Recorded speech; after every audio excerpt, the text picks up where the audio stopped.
So while I was working on the Jimmy Neutron video, I poked around to see what people thought of the series, and the one consistently negative thing I found about it, other than that the animation doesn't hold up, which, fair, was that it was this weird fever dream show that people barely thought was real.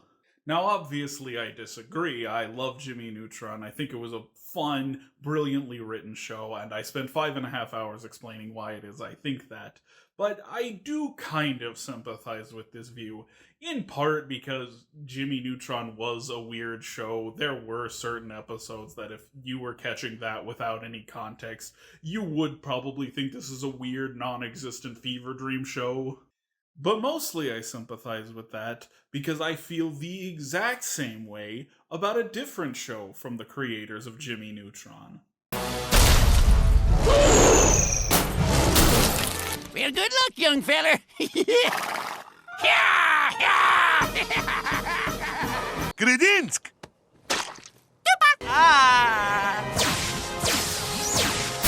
Why I order? Why, I order. No, I order! No, I order. Okay, sorry. Meanwhile, on the set of American Stand Around Like a Bunch of Bored Snails... Could you guys keep it down? I'm trying to sleep. Now get in there and win this one for the giant brain of Enos! I can't believe they made Weird Al Yankovic their supreme overlord. Funny story about the appendix. Turns out it's a totally useless organ. So I sold it and used the money to buy extra thumbs. I think Bessie just showed us how to beat those alien creeps. Oh. Needs more soup.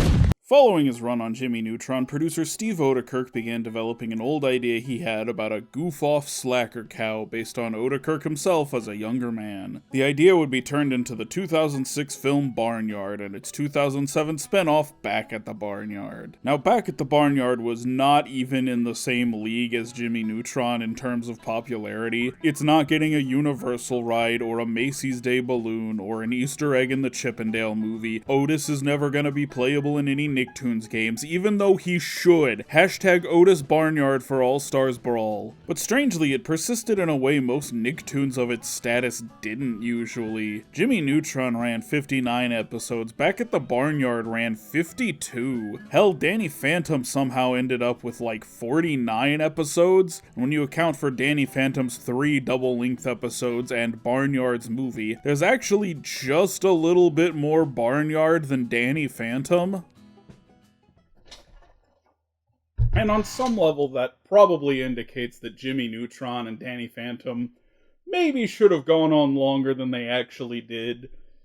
But I also think it shows where Nick was at the time. Jimmy Neutron, Danny Phantom, Avatar, and My Life as a Teenage Robot had all ended around the time this show started, and in fact 2007 would be the year Nick stopped airing reruns of a lot of classic shows, including Invader Zim, Hey Arnold, Ren and Stimpy, and Cat Dog. I think Back at the Barnyard succeeded on the fact that going into the late 2000s, Nick kinda had a weak lineup of cartoons, and Barnyard had less weird lore than Tack and the Power of Juju, and it was less annoying than Fanboy and Chum Chum or Tough Puppy or, let's be honest, SpongeBob and Fairly Odd Parents at that point. That leaves very little. LT Gray, Penguins of Madagascar, and like a handful of shows that ran for a single season that maybe one person will defend in the comments. It's me. I'm the one person. Genuinely, I think Back at the Barnyard was one of, like, the top 5 best cartoons airing on Nick at the time. And I recognize it's weird to say Nicktoons fell off right as I was outgrowing it.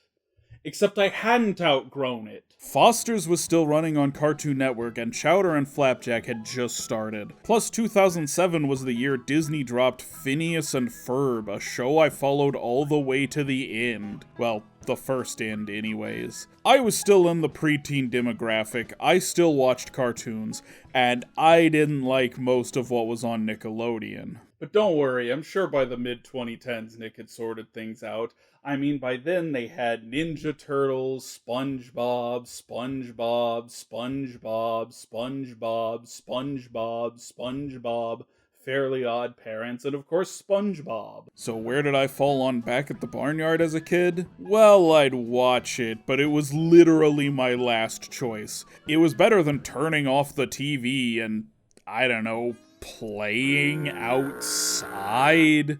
But if literally anything else I cared about was on, I would watch that instead.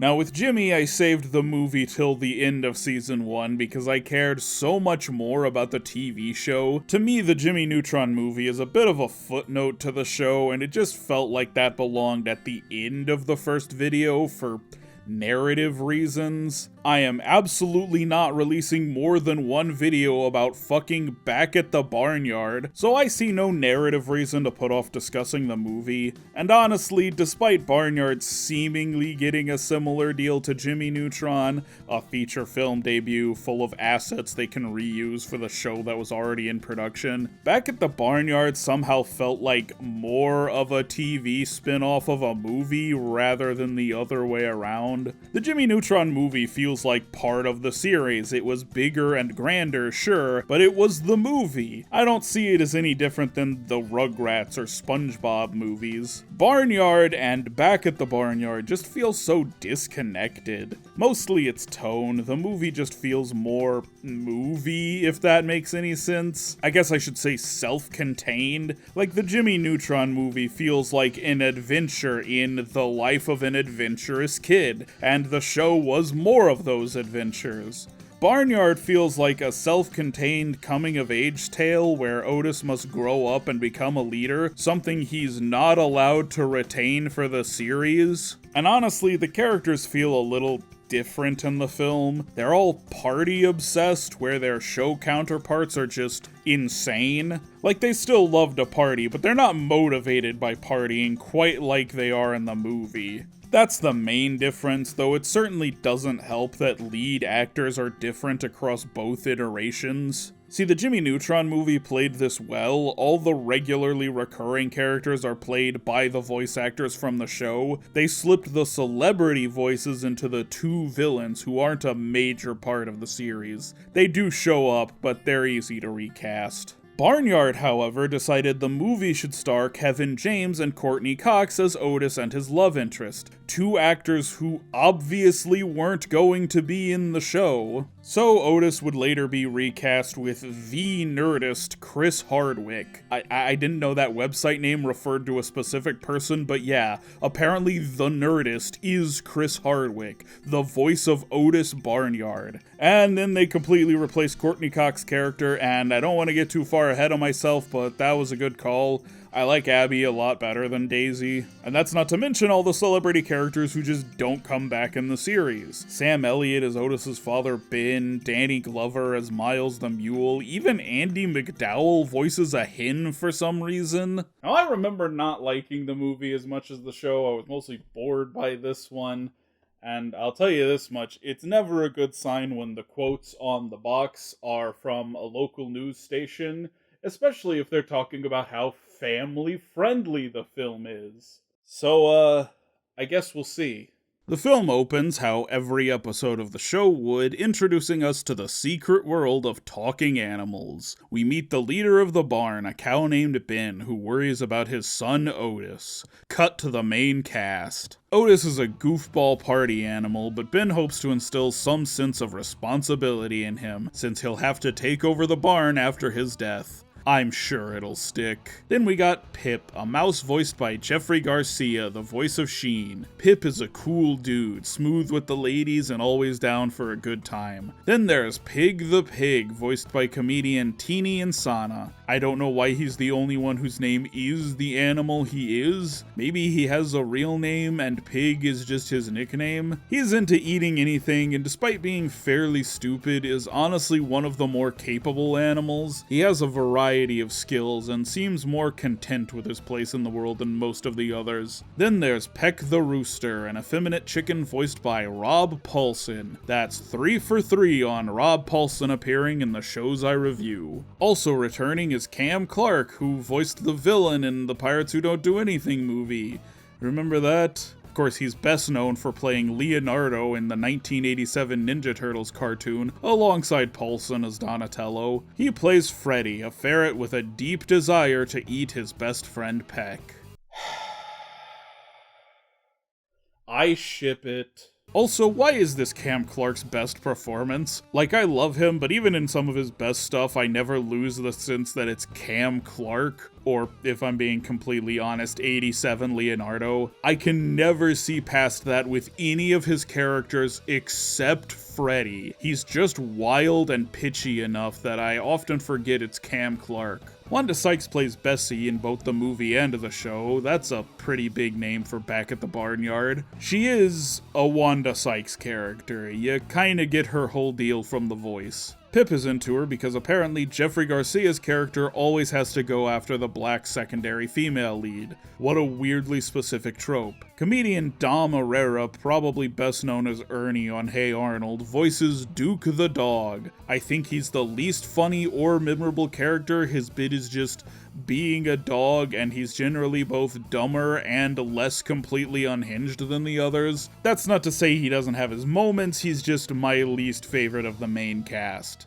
And we can't neglect the farmer, voiced by another absurdly prolific voice actor, Fred Tatasciore, who I think is genuinely one of the funniest parts of the show. Anyways, Otis and his pals are goofing off right before a big important meeting. Ben confronts him about being such a fuck-up and makes sure Otis will arrive to help stand guard for coyotes. I really don't think the animals should be in charge of that. I think that should be the farmer's job, but okay. After a montage, Otis meets Daisy, who I straight up forgot was pregnant in this movie. They got a party going on, and after a heart-to-heart, Ben lets Otis off to attend. I mean, how can you say no to him? Big E Cheese is in town. And I just gotta say, the Barnyard soundtrack is so much better than the Jimmy Neutron soundtrack. I will stand by all of these pop cues. Plus, they need Otis to sing a song and negotiate a pizza delivery. Do you need any help? No, I don't like help.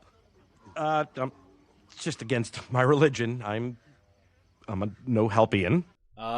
He's a libertarian. Sam Elliott sings a cover of Won't Back Down, and I gotta be honest, I remember it sounding way better as a kid. You can stand me up at the gates of hell, but I won't back down. Coyotes show up and Ben fights them all off, but sadly dies in the process. I gotta say, the pacing on this is terrible. They keep giving Otis big, serious moments where he's supposed to grow as a character, and the next scene, it's back to party shenanigans. It's okay for Otis to backslide and learn from his failures, but he kinda doesn't. The pranks honestly get more irresponsible as the movie goes on, and then it feels like those scenes just don't exist when we get to the part of the movie with a plot. The only party scene after Ben's death that's justified is when everyone discovers Otis is in charge. It kinda reminds me of the No Parents segment in Jimmy Neutron, and honestly, Wild Mike makes it all worth it. And it ends with an actual problem where they have a whole bit about the farmer seeing them. It's both a funny bit and an opportunity for Otis to learn. And then he's off committing crimes with the Jersey cows. What we got here is probably some teenagers going out for a joyride in their mom's car. Yeah, we'll shake them up a bit, send them home. Get out, kids. Nothing a little strip search won't cure, yeah? Is this thing still on? What did he mean by that? They get away with this because they are cows. Then Otis has a scene with Daisy. I'm sure this relationship will work out long term. The coyotes come and wreck Otis's shit, so he decides he's gonna run away. But before he can go, the coyotes make off with some chickens, so Otis has to hunt them down. You know, you could bring backup. Like, these guys show up in the climax anyways, but you could have had Otis find his place as a leader by leading them all into battle. But no, he insists on going in alone and they have to show up anyways. But then they gotta rush home because Daisy is giving birth, so they steal some motorcycles. Okay, that's one thing that does carry over into the series. These animals love stealing cars. Any vehicle, really. They love stealing vehicles. She names the kid Ben, and Otis learns what it means to be a father. Too bad that kid's gonna stop existing after this. Yeah, there's a lot of discontinuity between the show and the film, but the reason they really can't be in the same continuity is it just completely ruins the end of the movie. And that's a symptom of taking this movie way more seriously than they ever took the show. Don't get me wrong, it's generic kids movie fluff from the era, but I don't see the cast of Open Season or Ice Age having adventures with Bigfoot and Weird Al weeknights on Nickelodeon. This is honestly a very poor setup for the show. It feels like the skeleton of a movie wearing barnyard skin. Like, the story of Otis outgrowing his adolescent party phase and becoming a father would be nice if it had a little more meat, but we gotta throw in all the funny barn animal gags. And here's the thing, Back at the Barnyard is a mixed bag. At its best, it blows this movie out of the water, but at its worst, well, at least the movie got laughs, which is more than I can say for some episodes. This is pretty average for Barnyard as a franchise, and it's a middling movie. Now, before we get into the first episode, I want to make a bit of a prediction. If I recall, it takes the series a little to get, like, really weird, like the type of weirdness it was known for. Maybe I'm wrong about that, maybe we'll come right out the gate full nutso, but my memory is it gets a little weirder over time. I guess we'll just find out. Let's take a look back at the Barnyard. Season 1, Episode 1, The Good, the Bad, and the Snotty opens on Otis making plans to throw himself a giant birthday party. He clearly learned nothing from the movie. Oh, and by the way, the guests are all going to be wearing animal costumes. Really good ones. It's just something we do. I am now fully convinced that furry conventions are just talking animals parading around in broad daylight. This episode introduces us to, or rather does not introduce us to, the final important cast member, Abby, a completely different character from Courtney Cox in the movie. The two look similar, and given there's no introduction to her in the series, nor an explanation of what happened to Daisy, I think most kids assumed they were the same character. I think I caught on at some point that they weren't, but I definitely thought these two were the same for a while. Even though Abby is like an infinitely better character. She's like funny, she has a personality outside of being Otis's love interest. In fact, she's barely Otis's love interest. She gets into all the wild shenanigans the other characters get up to, which makes her a much more welcomed addition than the dull generic Daisy. Another thing distinguishing her from Courtney Cox is her southern accent, excellently provided by Lee Allen Baker. Good luck, Charlie, Will, and Grace. I don't know, you have as much access to IMDb as I do. Anyways, we get the first new bit of lore from the show. Snotty Kid is actually the crazy neighbor Mrs. Beatty's nephew. This is an excuse they'll use to get him around the barnyard a lot. Anyways, having been convinced by the animals to go to Turnip Con, the farmer asks if the neighbors can watch the farm, and Randall, desperate to get rid of Snotty Boy, volunteers him for the job, which he happily accepts to get away from adult supervision. Naturally, he starts bullying the barn animals, and oh wow, they made this kid just unreasonably terrible. They could kill this child, and I would not think less of them. What else could they do but create an elaborate revenge plot that involves pelting him with eggs? This plot leaves him grievously harmed, hay-baled, and flung home, which is probably the worst part as Randall is absolutely prepared to kill him. He's so precious! Relax, woman. I can do this with my eyes Get away from me! As for my prediction about getting batshit, I mean, this was a kinda weird episode, but I definitely remember this show getting a lot stranger.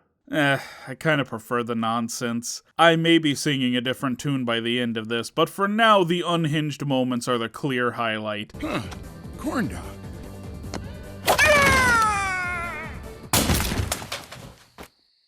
I can fly. In the beast segment, the animals become convinced the farmer is going to eat them after buying a new grill and oiling and seasoning, Joey? The baby cow Joey? If this series references Joey ever again, I'll be impressed. I'm too young to be eaten.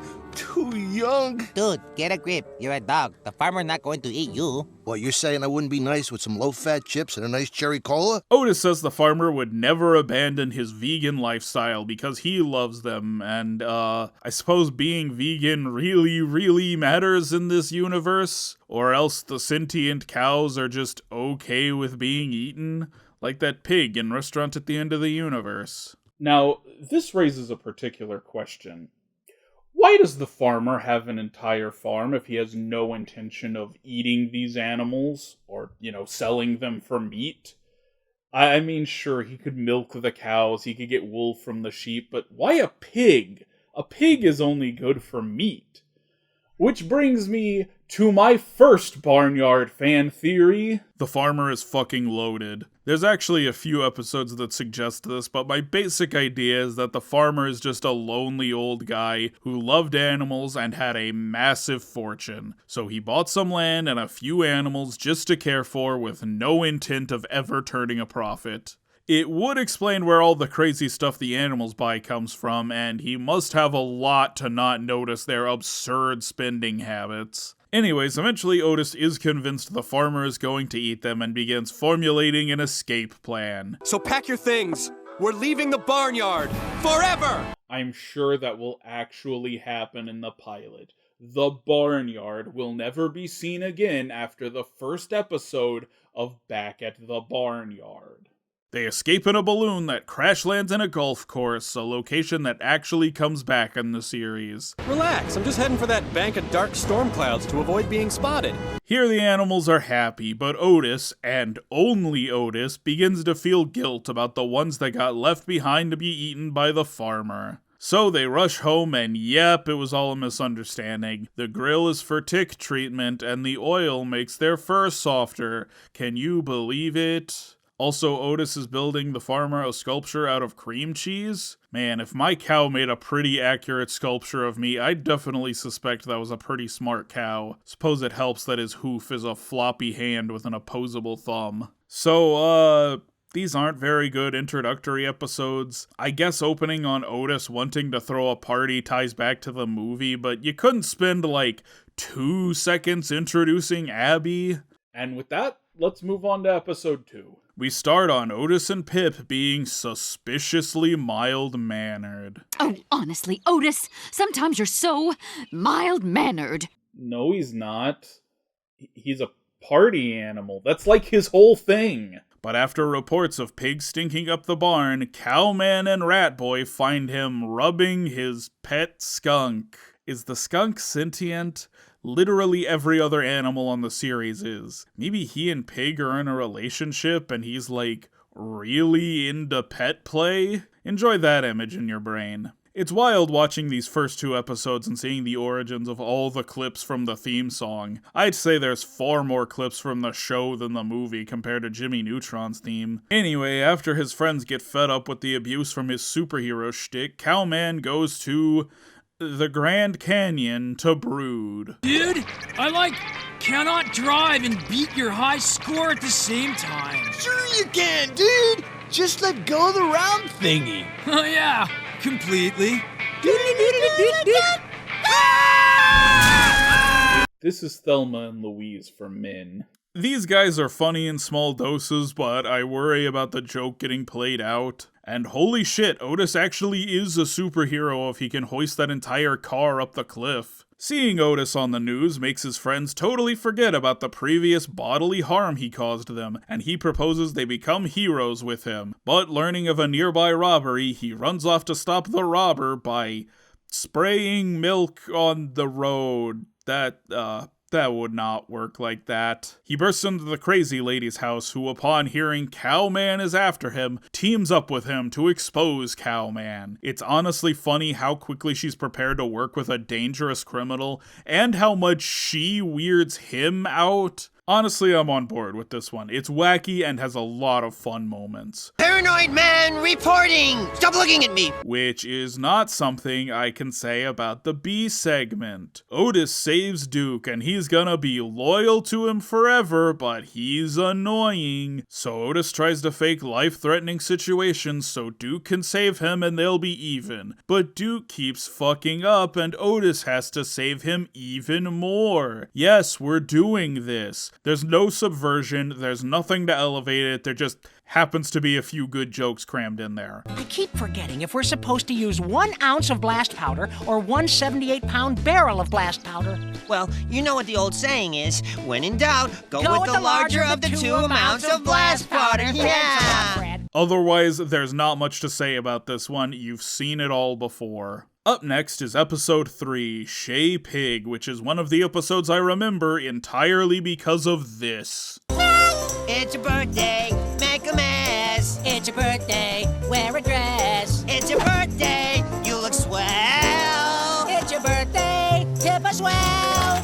Enjoy having that stuck in your head for the next week. Pig bakes pies from his grandma's recipe, giving Otis the idea to start a restaurant because money? Why do they need money?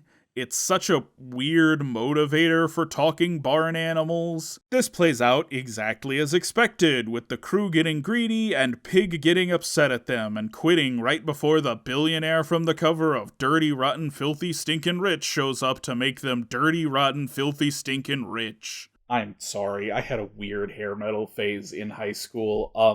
Space Jam?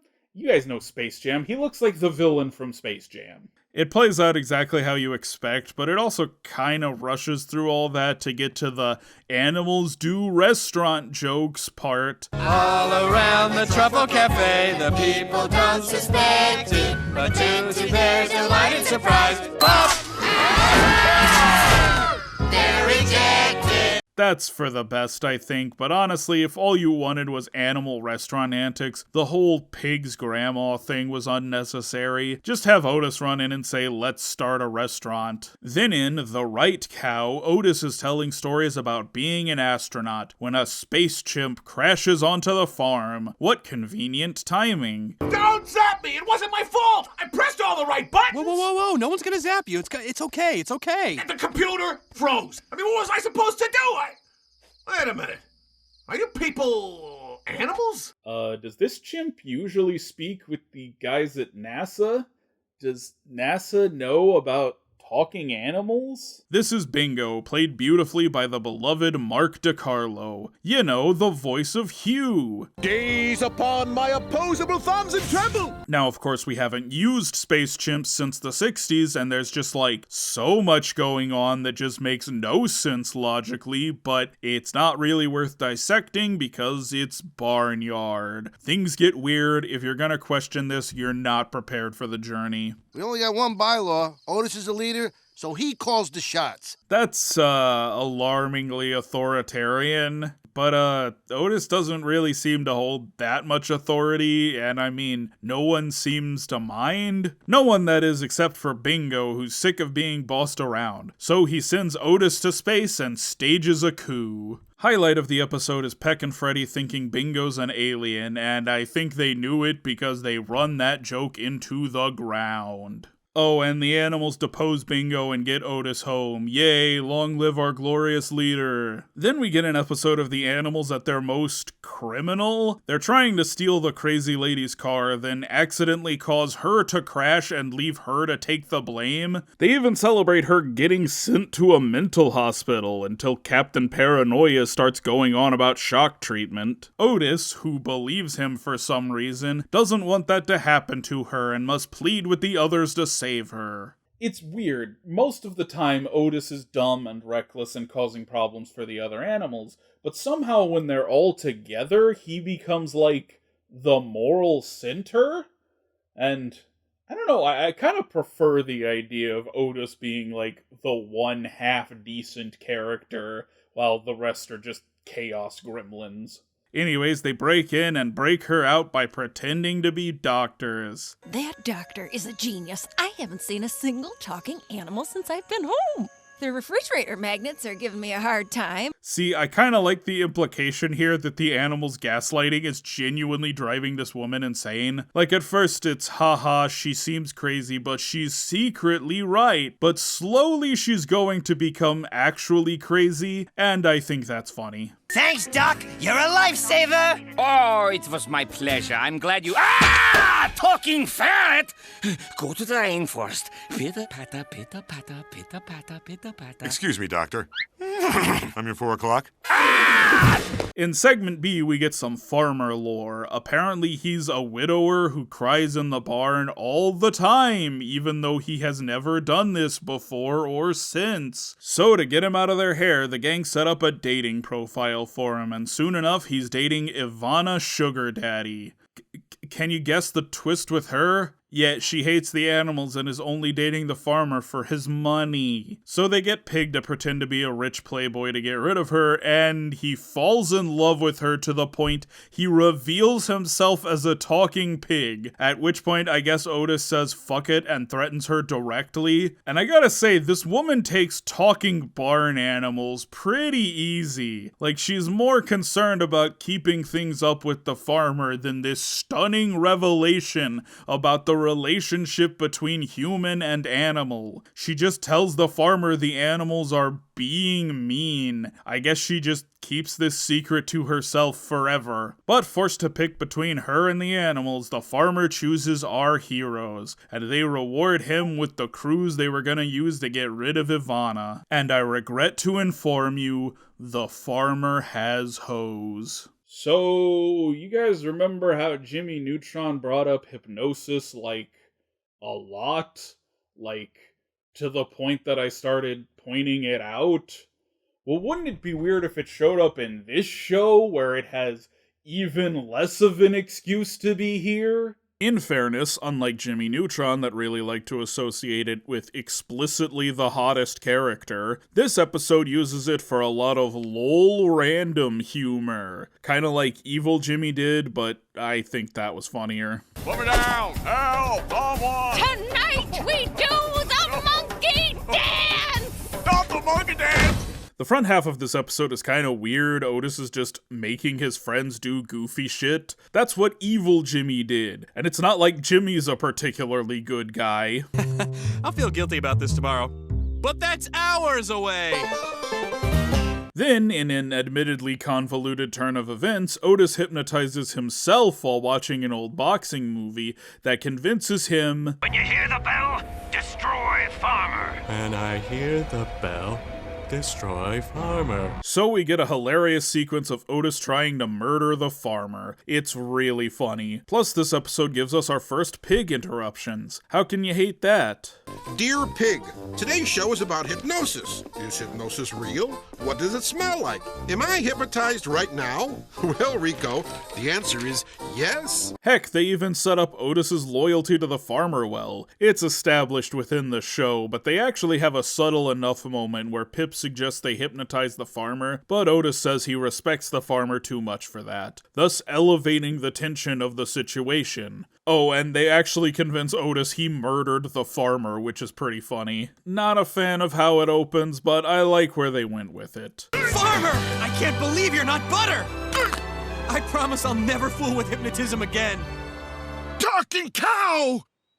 Maybe this one last time. Hey, you guys remember that episode of Planet Sheen I said wasn't quite that bad? The one with the court case? Yeah, turns out it was a Barnyard episode first. I mean, they play out differently, and I didn't notice any repeat jokes, but they are both about holding a trial after it seems like a character has eaten a beloved bird. A setup that makes more sense on the show with a character known for wanting to eat a bird. Yes, Freddy's finally done it. He's eaten the man he loves most, or so it seems. The whole courtroom's prepared to convict him, even Freddy seems to believe it, but Otis isn't convinced. Hey, how does this court system work within Otis's status as Supreme Leader? Couldn't he easily overrule any conviction? Do I need to explain the convoluted series of events that leads to this, or can I just say Freddy didn't eat Peck and you'll believe me?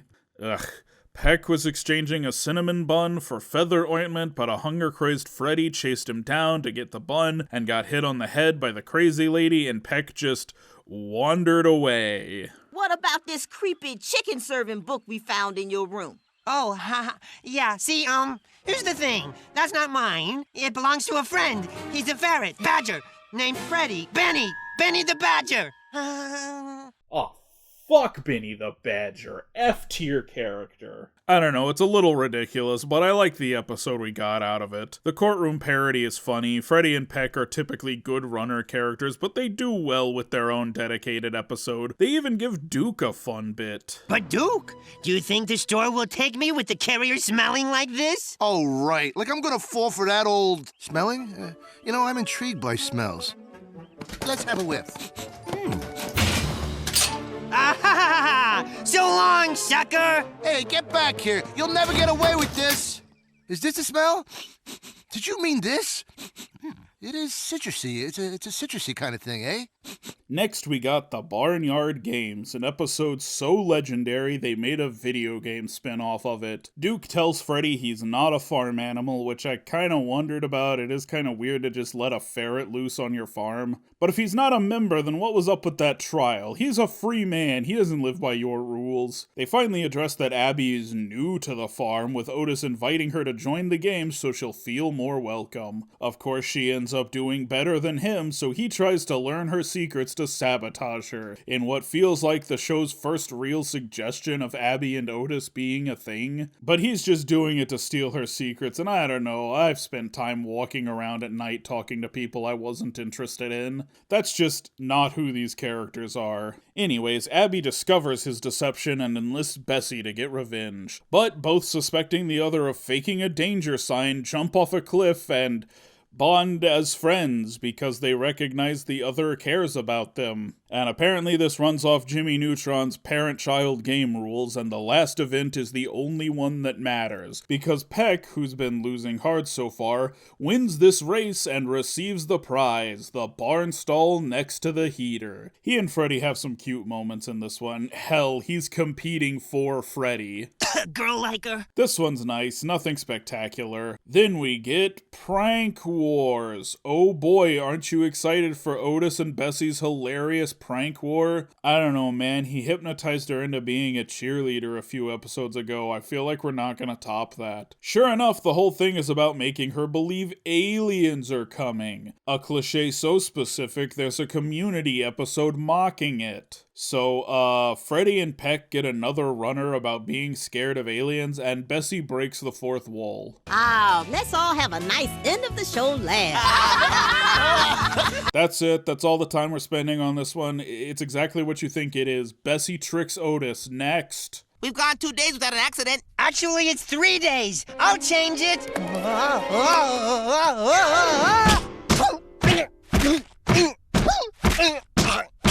After breaking the old safety video, Otis is tasked with making a new one, which he goes overboard on and is way dangerous with. Okay, before we start filming, we need to get rid of the farmer. He's always been good to us, but if you say so. I usually love the characters make a movie episodes, but I don't know, this one's kinda lame. I like that Otis dares to reference slashers, but all the others are predictable. Freddy, Peck, are you guys quitting too? What? And give up show business? We're living the dream!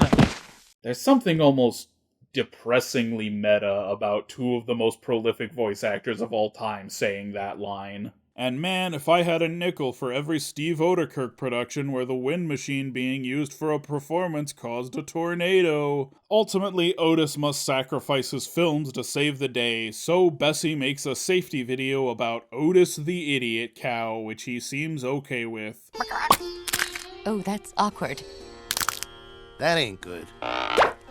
That's really awkward. And the trend this episode is the animals being fame-obsessed, as in the B segment they want to be involved in a country music video. Unfortunately, the farmer's still out plowing the fields where they want to film, as it's crop season. So Otis injures him, leaving the animals to harvest the crops, only for Pig to eat it all. Otis tries milking himself, one of those rare times it's funnier if he isn't trans. This is all Otis's fault. Well, what about Pig? He ate all the corn. It wouldn't have mattered if you and Bessie had given more milk. I blame Freddy. I blame the liberal media. And finally, at wit's end, he blows up the barn for use in the aforementioned music video. It's a banger. Well, you broke my heart, so I burned down your farm. You made me cry, so I blew the place sky high. You knocked me down, made a fool out of me. But I feel better now that I've destroyed your property. Not a standout episode or anything, but there's a bit or two I liked. Episode 8 sees the return of the Barn Boys from the movie, although they clearly couldn't afford to get Biggie Cheese back for such a minor appearance. A horse in the crowd starts heckling Freddy and Peck, and Pip eggs them into a fight with Otis, who's surprisingly a good fighter, so he gets signed up by a promoter to become a pro wrestler. Things don't look too hot for him, but no, of course, his manager is throwing fights for him. This show has some fun, inventive ideas, and then it'll do the most blatantly obvious thing ever with a zero twist or subversion. Oh no, Otis has to take a dive in the championship. Oh no, Pip and Pig get kidnapped, so he has to do it. But yay, Abby saves them. And then Otis legitimately beats the champ? I thought he was scared of getting beat up, but as soon as Pip and Pig are free, he's like, nah, I could beat this guy. Honestly, for how this show usually goes, I'd expect at least an Otis gets grievously injured but learns a lesson ending. But no, gotta get Abby to injure him. These two characters canonically have absurd power levels. Up next, the sheep escape from the farm because they're sick of Duke, a complete idiot, being in charge of them. Honestly, the sheep are funny characters, I wish we got more of them. Meanwhile, the only thing I find funny about Duke is how pathetic he is. I've known guys like this, they're fun to be around every once in a while, but they just get sad in large doses. I'll admit though, the glue factory bit is really funny. I should just turn myself in at the nearest glue factory. Aren't glue factories for horses? So? You're saying I wouldn't make a good quality adhesive? Otis says the sheep can have anything if they make it look like Duke captured them, something he struggles with. And what did they want? Otis to do a cultural appropriation? They're trying to get him canceled, aren't they? Is this seriously the only thing they wanted? It's weird, but starting to get into that fun weird space. Up next, Mrs. Beatty is watching The Geraldo Show, a barely veiled parody of TV personality Geraldo Riviera. You guys remember Geraldo? Look, I'm pushing 30 and I barely remember hearing his name thrown around as a kid with no idea who he was. Suffice it to say, I don't think most kids got the reference and probably still don't. I say that now, he's a TV crank from the early 2000s, he'll probably be appointed to Trump's cabinet by the time this video is out. Anyways, the animals are messing around with her TV, but get caught up in a game of keep away. And uh-oh, Mrs. Beatty's recorded them and is gonna expose them on Geraldo. Or Geraldo, whichever one is the fake one. Be honest, you don't know. Oh, baby. I came as soon as you called. This could be the greatest story of my career.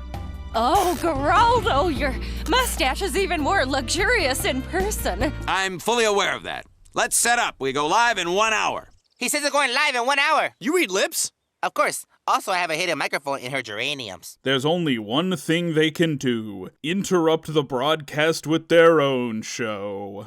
Couldn't we just sneak into her house and steal the tape? See, that's the attitude that's kept you from being a big-time TV producer. Otis says they'll be disguised, but then it's just Freddy and Peck in chef's hats. Like, that's not even a disguise. They're not even wearing aprons. And for all Otis's, ooh, we're gonna host our own shows, it'll be a big barnyard broadcast. That's the only show they do. I don't know, maybe this one could have been double length. The way they got caught was already kinda rushed. Then again, there's a whole pig going undercover sequence that goes nowhere. Maybe it could have actually done something with that time. Finally, Otis dons his recurring reporter persona, Gil O'Malley, who Geraldo seems to recognize. I like to believe these animals are like Roger from American Dad. Their personas just have full lives off screen. Oh, and he swaps the tape out for Mrs. Beatty dancing embarrassingly. Kinda wild, but maybe needed another pass through the writer's room. I don't know, we seem to be slipping more into that insanity, I remember. I sure hope this next episode isn't a stupid sitcom misunderstanding plot with undertones of a Jimmy Neutron episode. Ah, dang it. Otis overhears the vet talking about how her van might give out soon and thinks he's gonna die. So, convinced by his friends that he could do better without them, he sets off to live his final days to the fullest. Starting by sexually assaulting Mrs. Beatty? I'm gonna pretend I didn't see this. Anyways, he does a montage of crazy things, but still feels empty when he realizes friendship is more important. I was wary about them, but they've used the pizza guys pretty well so far. Dude, we forgot to go to work today! Dude, we got fired a week ago!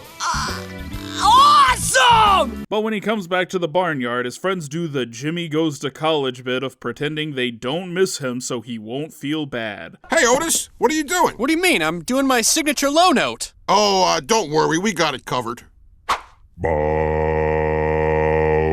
But he begins to feel forgotten, so he decides to jump Springfield Gorge. Because after that whole montage, that's the thing they're gonna remember you for. No, obviously this is the setup for him getting grievously harmed the moment he finds out about the sitcom misunderstanding, and callback to earlier anal insertion joke. Lame episode, but there are a moment or two that hits. I'll admit, this line has stuck with me. And some say when the moon is full, or really close to full.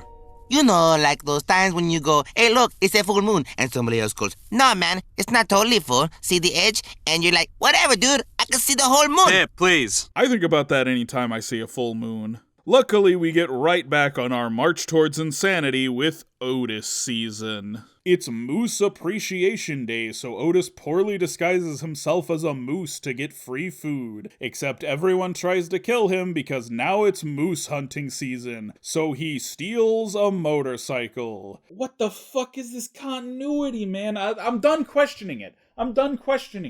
Everyone just accepts that a moose can steal a motorcycle, even when it's clearly a cow in a moose disguise. You know what? I think Miss Beatty must just be crazy in this universe, because everyone else just accepts the talking animals. Like, no one else seems to have a problem with this. Then Snotty Kid tries to hunt him, so he has to incapacitate the boy and his friends. Plus the other guys show up and scare him off with a giant fire hazard in the middle of the forest. But he's gonna run right into traffic and get hit by a car. What? We can't let him get killed. He's just a kid. Honestly, Otis, you don't have to save him. This is like all on him. But of course he does save Snotty, and so moose hunting is abolished, which I think is like a civil rights win in this universe. Don't question it. Stop questioning it. It's Barnyard. It doesn't matter. Then, exactly when I was questioning if we'd ever see the Jersey cows again, they return. Otis's friends are being boring, so he ditches them to go cause a ruckus with the boys, who it turns out are kinda lame, and Otis has to goad them into some better pranks. This really is the ultimate Otis learned nothing from the movie episode.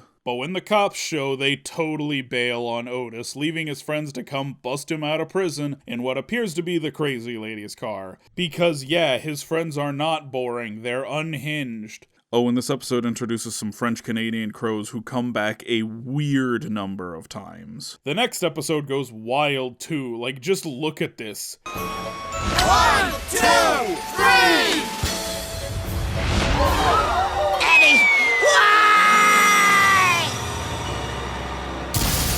Is anything I tell you gonna live up to that clip out of context? Otis and the gang injure a bunch of circus performers and they gotta replace them. Honestly, too many funny moments to show all of them, which is kind of rare for this series. No. Oink, oink. Cockadoodle. Do. Ferret, ferret. But it kinda peters out with an obvious ending. I guess how else are you gonna end this? Severely injure Otis? Honestly, yeah, they should have hurt Otis. Then we get Pygmalion, which is a joke I get.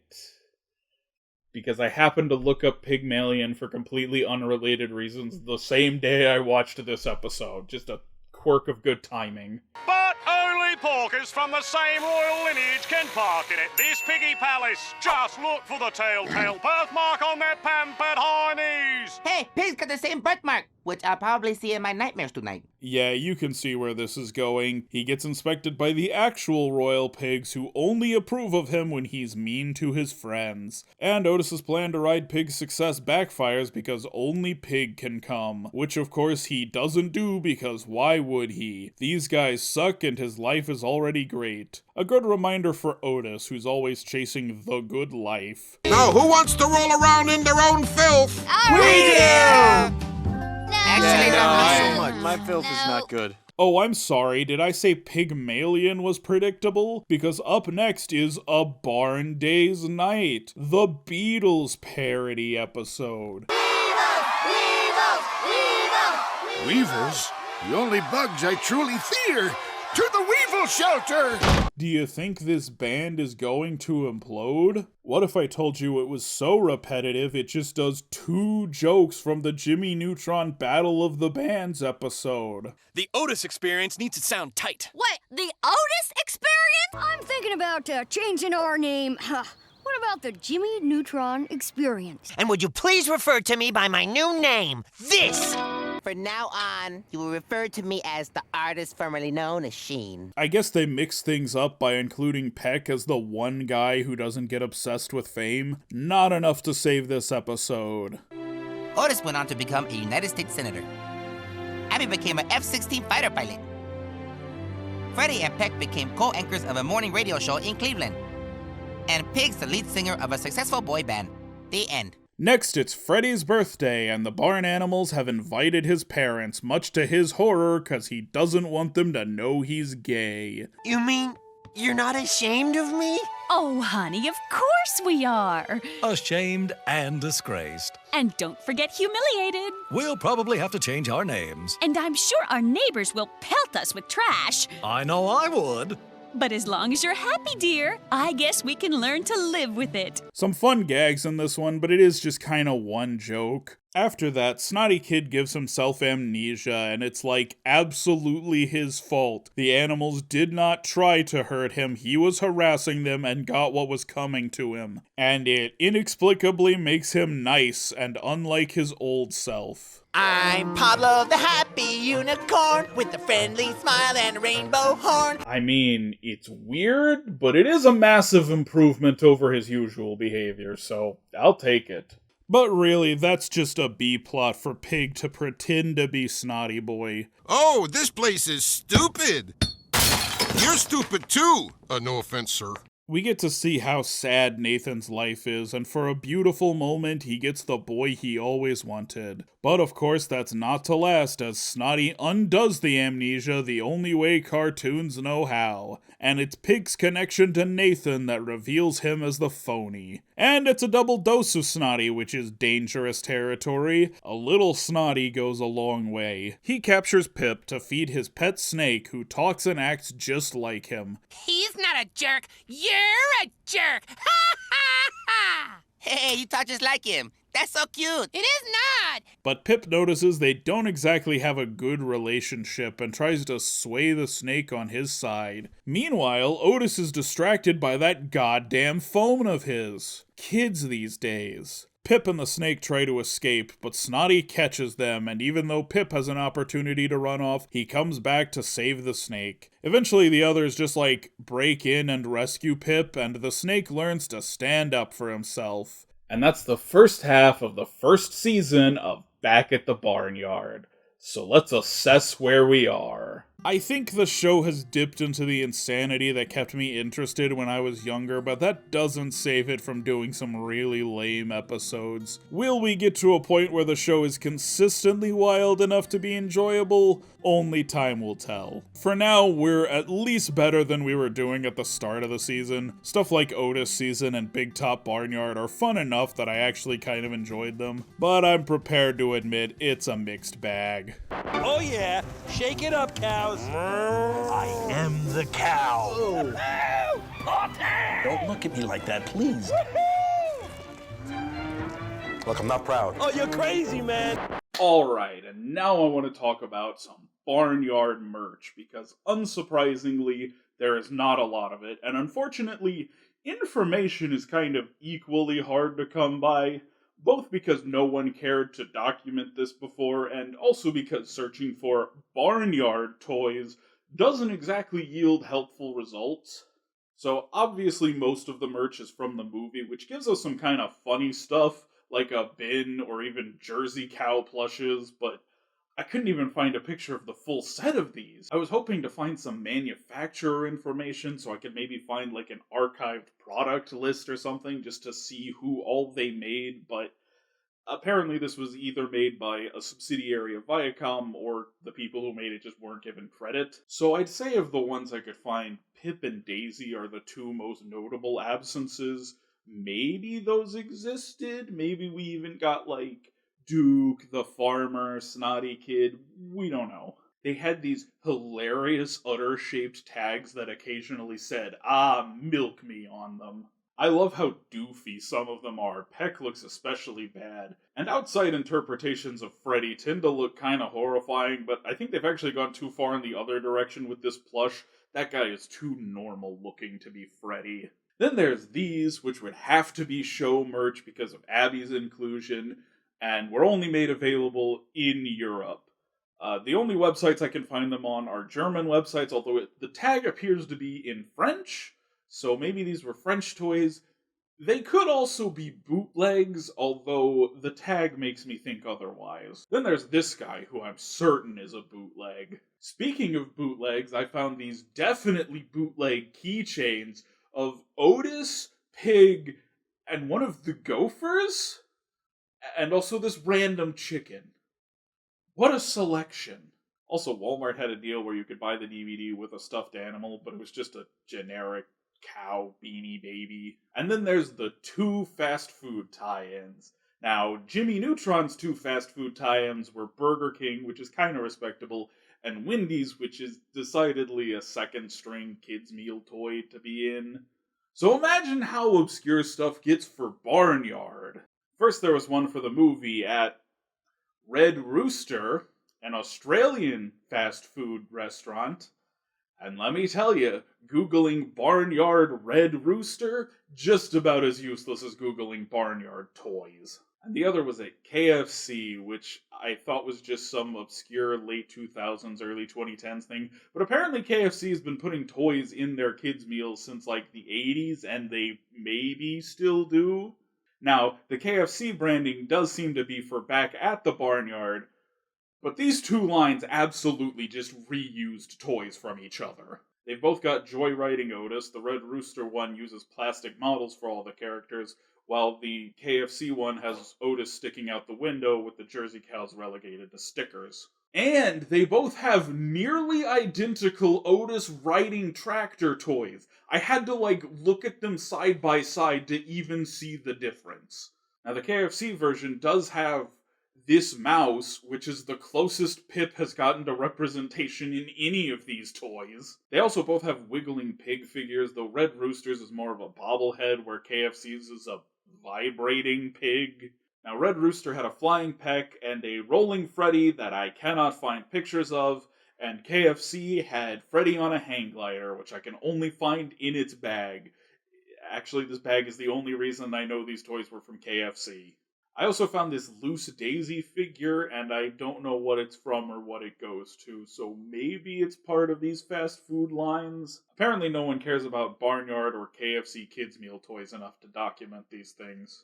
And as far as I can tell, that's all there is in terms of Barnyard tie-ins. Some plushes, fast food tie-ins on 2 different continents, some plushes that might be European exclusive and also might be bootlegs, and that's about it. Plus, some video games we'll get to later.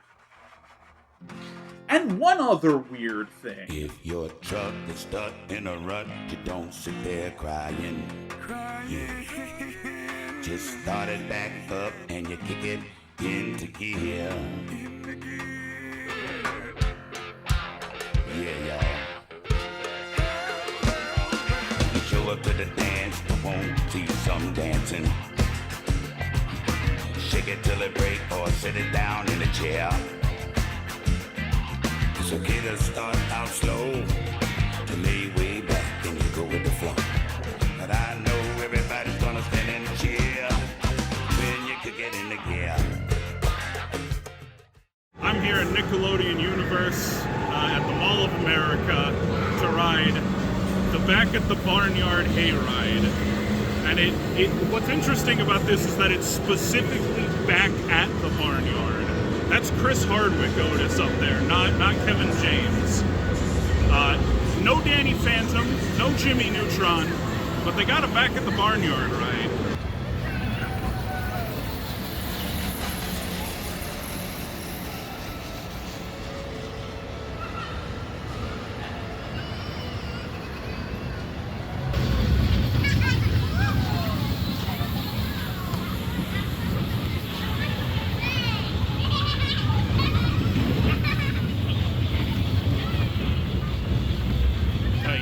This ride is a tiny circle. Hi, Duke.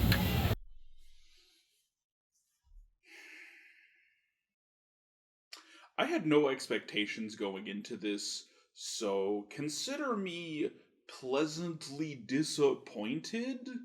Like, there is a humor I could not script to the Barnyard ride being a tiny metal circle with a few, and I really must stress, a few cutouts of the characters around. No Abby, no Pip, no Freddy. Duke is there for some reason.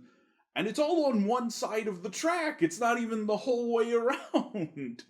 This ride is in nearly the center of the park, hidden from outside observers, but very obvious if you walk around the park at all, or even just, like, cut across the first floor of the Mall of America. Right there, in the middle of all this rinky-dink little barnyard bullshit.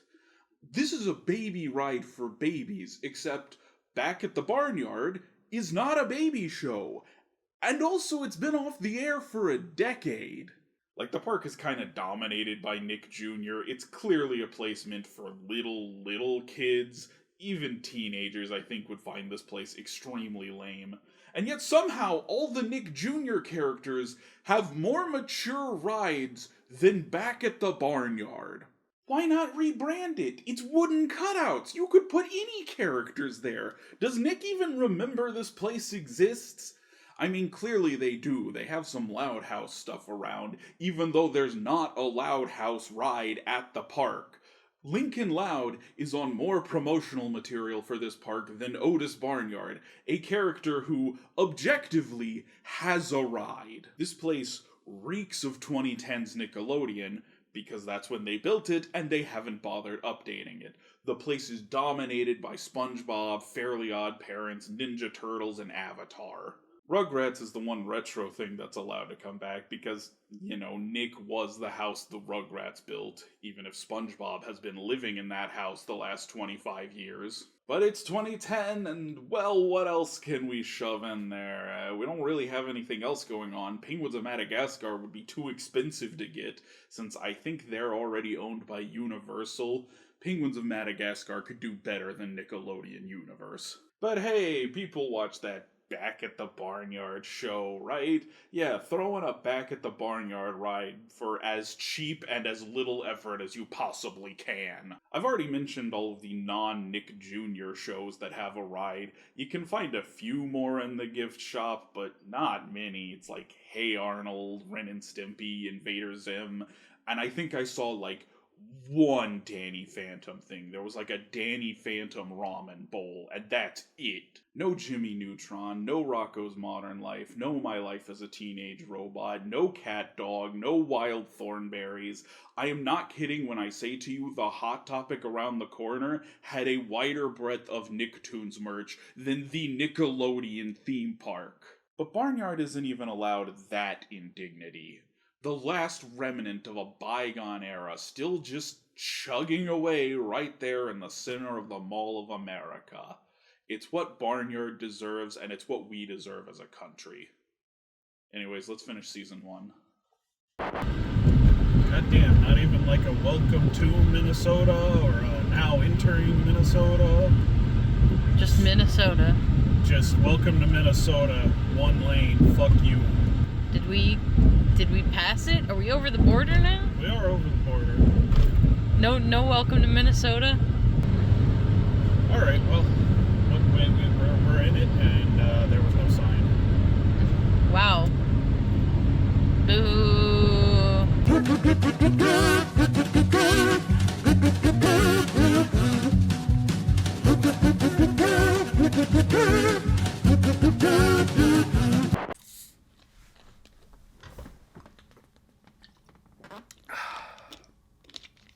And now, on with Season 1, Episode 14, Home Sweet Hole. Starting things off, we see Pip's home for the first time, but don't get attached because it's destroyed. So, Pip moves in with Otis. I'm sure this will work out. Oh no, Pip's annoying at night. So he moves in with Pig, who can sleep through anything, but he offends Pig by cleaning his stall, which, yeah, he's a pig, dumbass. And finally he moves in with Freddy and Peck, who are having a domestic dispute in Italian. Idiota!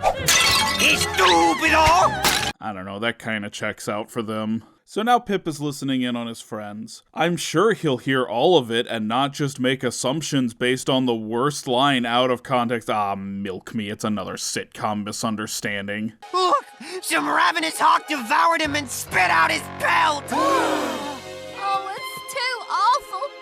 Wait, give me that. That's just an old gray sock, Freddy. That's even worse! The hawk put him to work making casual sportswear! Otis, can we not bring Freddy on any more search parties? He ends up joining a beehive who thinks he's a huge bee, but offends them by refusing to mate with their queen, who has Carl's mother's voice. Oh, hello, big boy. Otis gets attacked by bees and they give Pip a dollhouse. And then it goes right back to not existing, just like the old house. Weirdly, despite being a bland, predictable episode, I do distinctly remember this joke. A ping pong table, a waterbed, an elevator! Time for more sudden, sad backstory, as it turns out Bessie had a son who was separated from her when he was a baby. And what do you know, Otis was separated from his mom when he was a kid. Yep, we're going there. I suppose it's consistent with Ben just finding him in a field in the movie, even though absolutely nothing else about this show is consistent with the movie.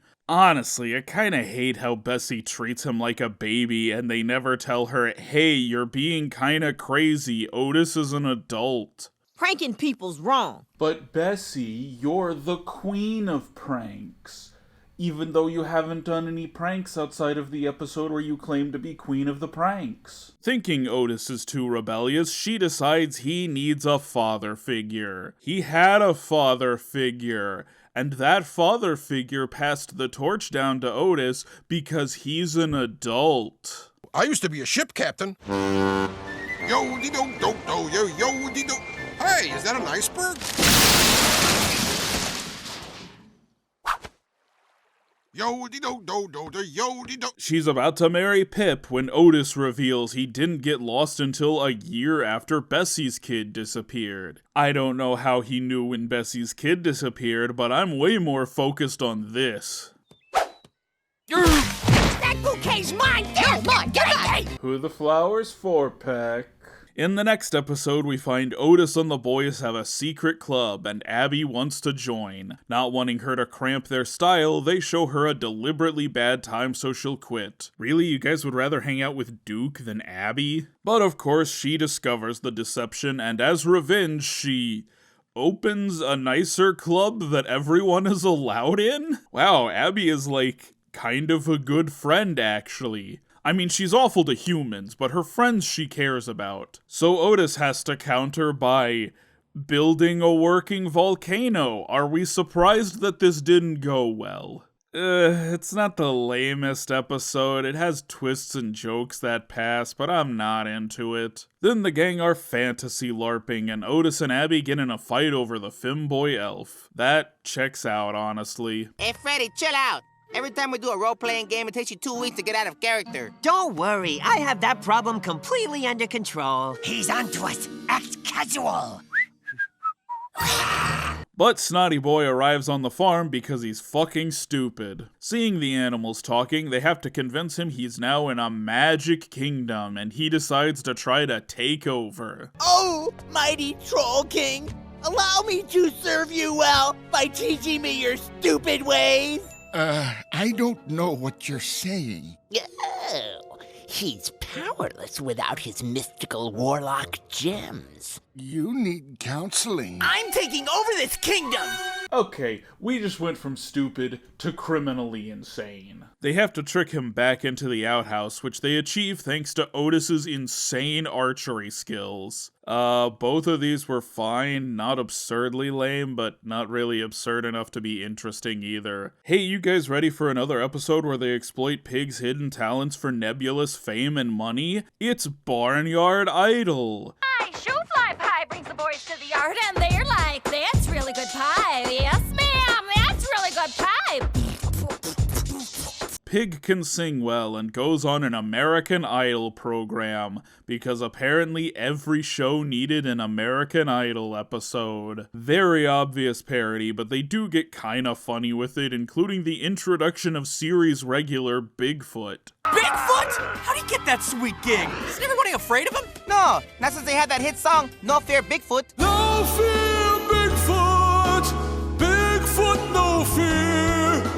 Oh, and John DiMaggio's news anchor character is here. He's a parody of a real guy named Harry Carey. I did not know who that was as a kid, and I probably still wouldn't if not for Barnyard. My parents had to explain it to me. Although I think this character is actually based more on Will Ferrell's impression of him from Saturday Night Live. He's actually been in a few episodes before this, but he's kind of a Corky Shimatsu type that never really demands attention. Not till this episode anyways. He, Bigfoot, and pop sensation Jessica Allspice make a hilarious American Idol panel. Son, you may be pink and funny looking, but you just made me believe in magic. I want to party with you. Too bad he's disqualified because he's a barn animal. Pig throws out his voice, so Otis has to cheat, and Mrs. Beatty catches him. Lady, your vigilance has saved this show and made you a national hero. Oh, and that's not all. They're also talking barn animals. They live next door to me and have wild ritualistic hoedowns all night long. You had me and you lost me. Security! I don't know, it repeats what's become a trope of the series, but this one gets points for being the funniest version of that story so far. It's not brilliant or anything, but it works with its surreal tone. Then Otis defiles a grave, resurrecting the ghost of a dead rabbit. This is the most genuinely funny episode so far. The box says hours of fun for the whole family. Are you calling the box a liar? Why, yes, I am! But please don't tell the box I said that. Like most of the ones I've liked are skating by on being completely batshit, this one has multiple jokes that actually land. Try that on me, you ghost pig! Everett, don't do it! Why not? It's fun! Plus, this poltergeist riff is a fun thing to include. Not gonna act like it's the most original concept, but it's kinda wild for a kid's show, and it leads to a funnier episode. I can't risk hurting my best friend! I thought I was your best friend! Right, I mean second best friend. I thought I was your second best friend! No, you're my best friend on the girl list! You can't have a different list for girls! Well, I do. It's pink and all the eyes are dotted with puffy hearts. Best friend coming through! Best male friend! Whatever! Whee! Up next is a very important episode because it introduces perhaps the most powerful character in Barnyard canon. See, Otis, he's pretty powerful. He can lift a whole car over a cliff, he can defeat opponents twice his size with ease, he's an exceptional archer. The only character shown to be consistently stronger than Otis is Abby. And both of them will fall before the mighty Krauser Krebs. Yes, Otis's childhood bully, Krauser Krebs, sends him a letter letting him know he's coming to the barnyard.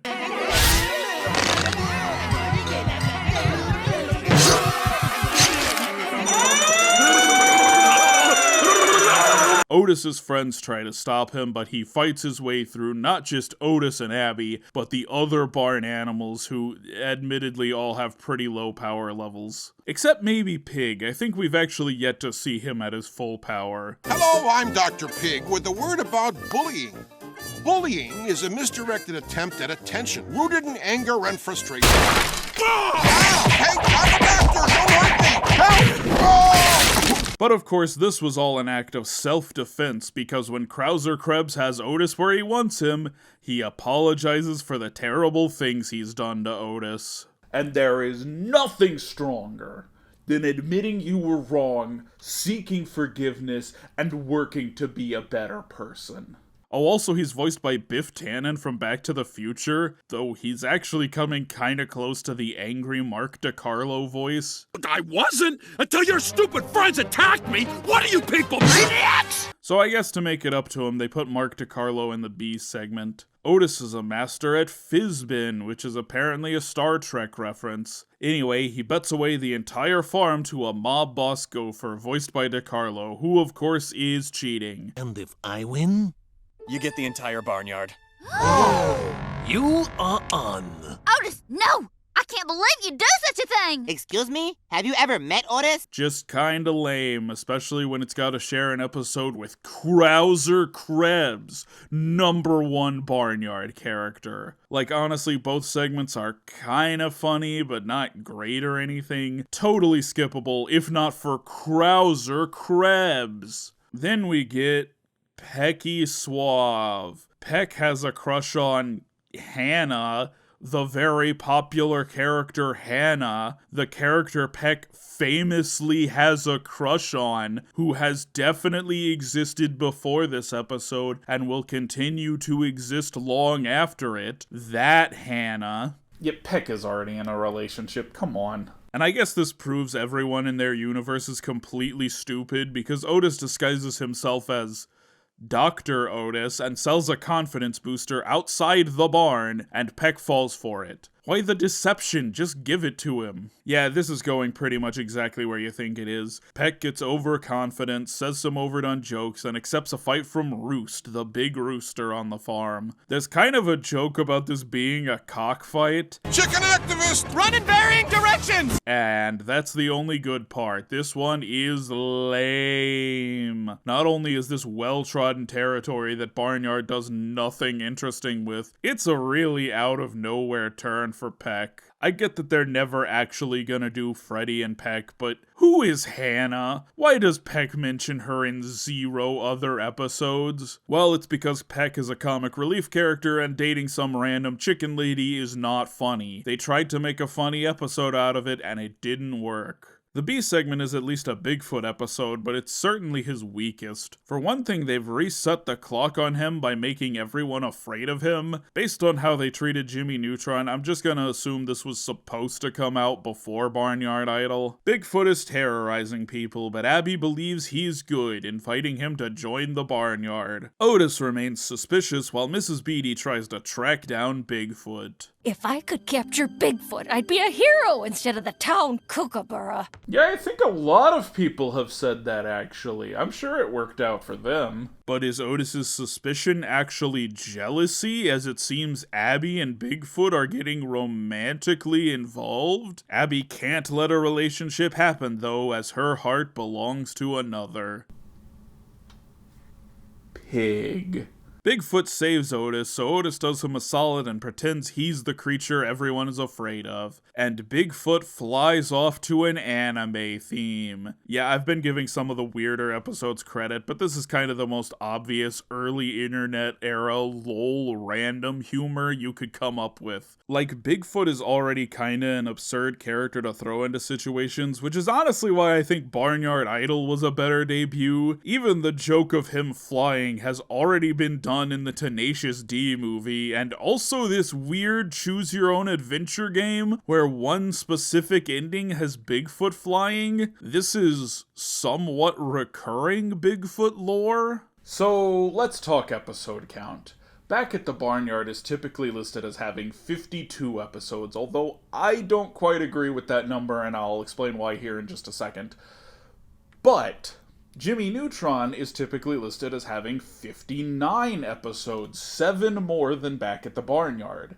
And watch this. The Jimmy Timmy Power Hours, Jet Fusion, Win, Lose, and Kaboom, Attack of the Twonkies, League of Villains.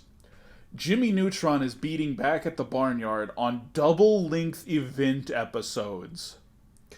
So let's take a look at Barnyard's one and only double-length event episode. Cowman, the Udder Avenger, which is often listed as a two-part episode, but both parts released the same night, and pretty much anywhere that has the episodes combines these into a full 44-minute special, which would mean there's actually only 51 episodes of Back at the Barnyard, and I do think that's the more accurate read of things. Yes, Cowman and the Justice Brood return, though Pig, Peck, and Freddy are hilariously uncommitted to the bit.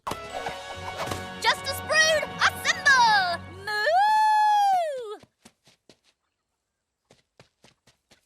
Anyone gonna help me out here? You know, I would, but I'm not going to. I'm washing my hair later, so... And I'm drying it. Cowman is tasked with guarding a large corn kernel at the local fair, which he declares is a lame mission because who would steal that? Cut to the character who would steal that. Merton Fargelman, a Jerry Lewis type voiced by Tom Kinney. He's an insane botanist who keeps making murder plants. Not to be evil or anything, he just likes making murder plants. I love his demented bent. He didn't create the plants for any evil purposes. His evil plan comes about because no one appreciates his monster flowers. My doctor says that evil gloating laughter excites my angina, but I shall laugh just the same. Ha ha ha ha! Oh, there it is. So he creates a ray that will turn the town's beloved corn kernel into a ravenous beast. He woos the crowd to slip past and enact his evil plan. Cowman stops him, but no one sees the evil corn and just think Cowman is jealous of their new hero. So he must steal the kernel, making him an enemy of the law. Mrs. Beatty, who can somehow tell Cowman is Otis, but not any of the other wacky salesmen or whatever that come to her door, teams up with Fargelman and is very certain that he is secretly falling for her despite evidence to the contrary. This is the Barnyard episode that feels the most like a Jimmy Neutron episode, honestly. There's a villain, a big action set piece that requires fast thinking from our characters, and it's pretty funny. Pip, quick, deploy the savey thing! I'm on it. Let's see, sunscreen,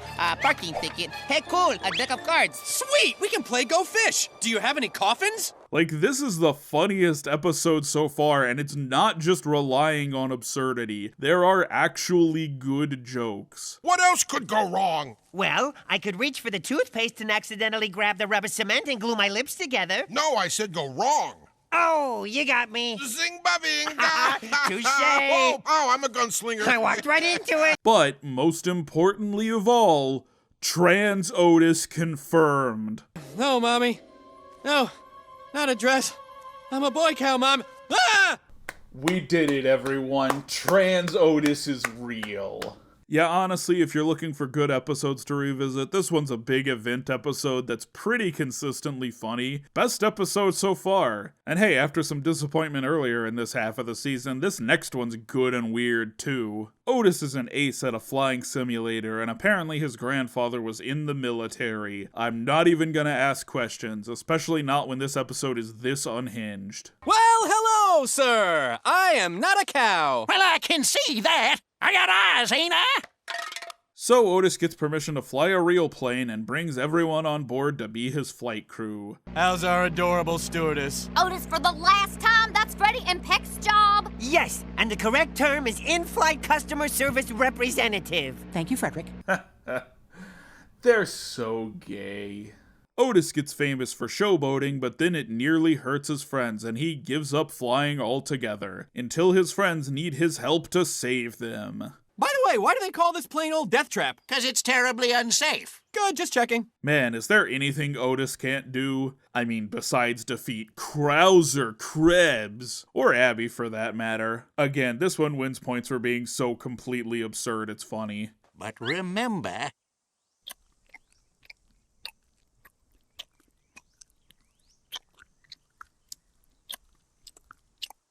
There's a demon lives in my sandwich!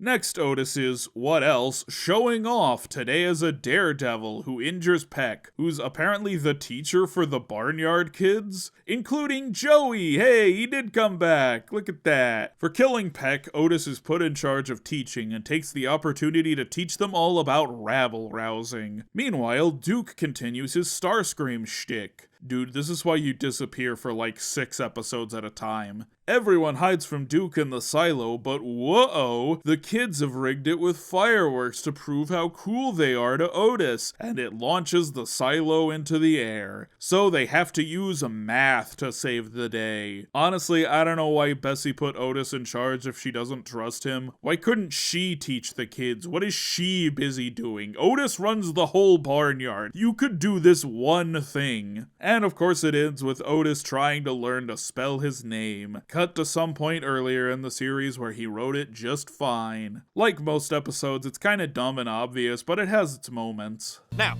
who can tell me the most important part of an animal education? A balance of science and liberal arts? Relentless standardized testing? Homework! Up next in Otis for Mayor, the crazy lady has set up a fake karaoke machine to get footage of the animals talking, which absolutely would have worked if the universe itself weren't conspiring against Nora Beatty. Nathan, those talking animals attacked my face with bees! She blames the bee attack on the animals.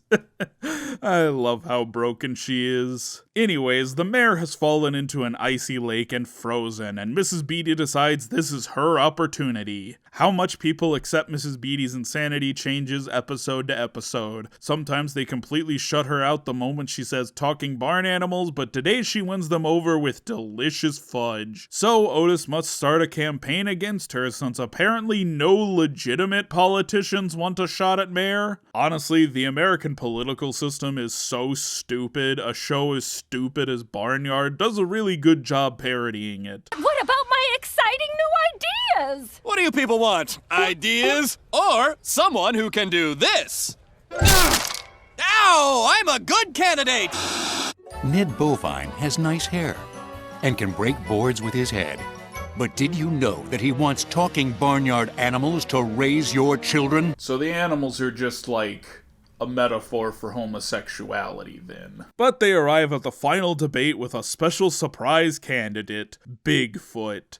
And it's immediately obvious Bigfoot is gonna win. Mrs. Beatty is the antagonist of the series, so it'd be bad if she won, but also Otis has to keep having wacky misadventures on the farm, so he can't be mayor either. Although in the end, Bigfoot blows it, and they just decide they'll let the original mayor thaw out. Wait a minute.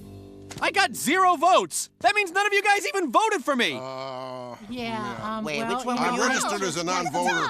Hey, wait, that means you didn't vote for you either. No, right. Man, that Bigfoot is persuasive. Yes, Trump hotline. I have evidence to suggest that in some states, talking barn animals disguised as humans were allowed to vote.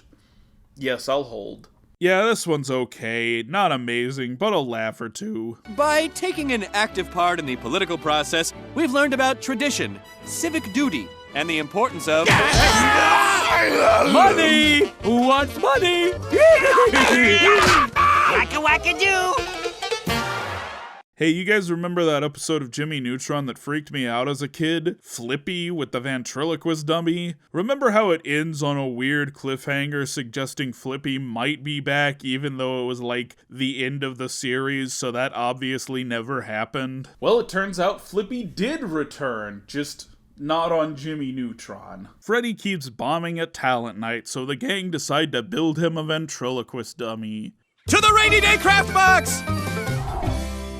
They use a log infested with termites who cause the dummy to come to life and begin insulting all of them before escalating to attempted murder. And it's just Flippy. They even got Mark DiCarlo back doing basically the exact same voice. Why did the tubby, disgusting loser cross the road?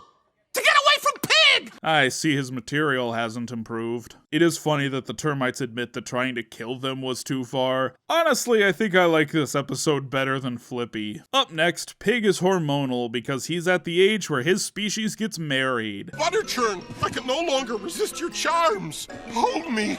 Abby, what Pig and the Butter Churn have is beautiful, and I won't let you destroy it. This is a parody of a Star Trek episode from like the 70s. I've never seen the episode they're referencing, but it is kind of funny to treat pigs like they're some sort of bizarre alien species with their own marriage rituals. Of course, the bride, voiced by Jimmy's other parent, Megan Kavanaugh, is comedically awful, to the extent that it borders on fetish material. Like, I don't think it was intended that way. It's just so far past what an actual terrible partner is like. It's the type of thing that could only exist in fantasy. Hey, Porky, you win this, I might kiss you on our 10th anniversary! Otis tries to stop the marriage, but to do so, he must beat Pig at a pig-off, something he naturally can't do. So he fakes his own death, which shocks Pig enough to realize he hates this woman, I guess. I don't know, it's a kind of funny idea that they failed to write a very good episode around. Then we get Sun Cow, where Otis invades the yard of some new neighbors who've built a great wall. That bonsai is 3,000 years old!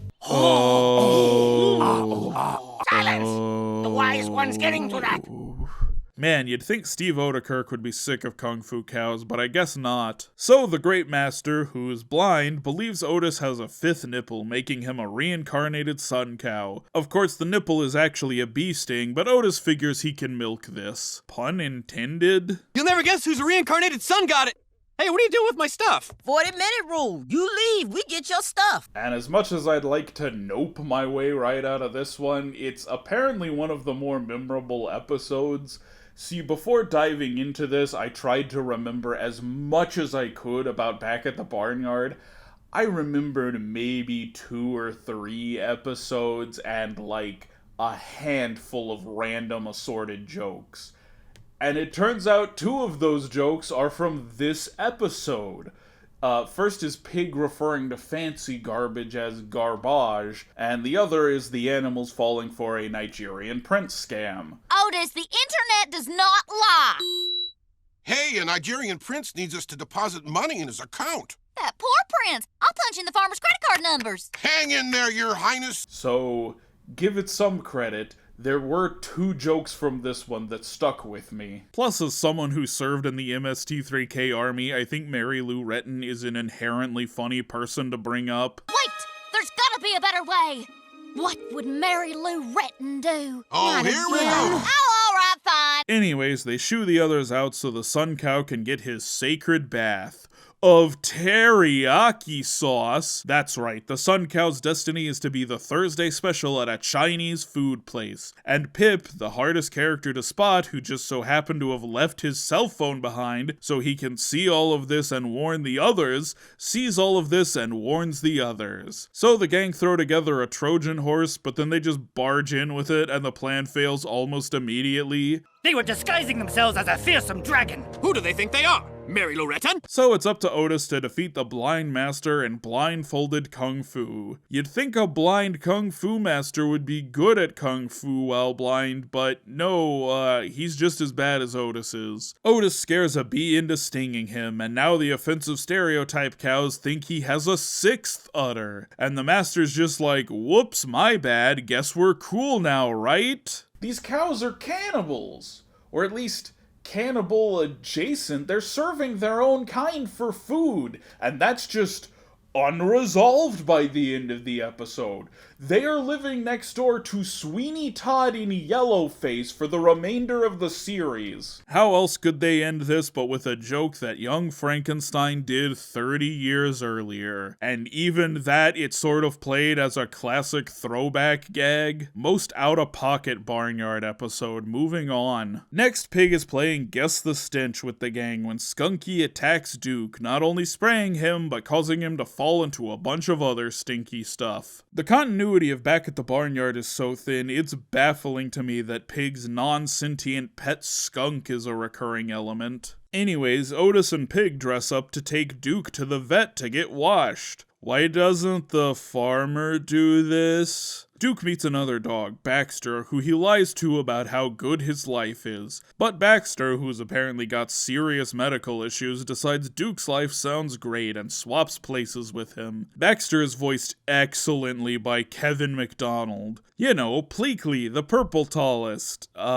Kids in the Hall? Something younger people have watched? Very recognizable voice. I remember my brother and I imitating his barks a lot as a kid because it's so damn funny. Bark! Bark! Of course, the animals all like Baxter more at first, but he becomes a nuisance pretty quick. Duke, meanwhile, after a few too many embarrassing procedures, escapes and steals a car. I can't tell them apart. It's uncanny. They're identical. Okay, I have not so much a theory, so much as an explanation for everything that happens in this show. Everyone in the Barnyard universe is completely face blind, and I mean literally everyone, not just the humans. They cannot distinguish each other.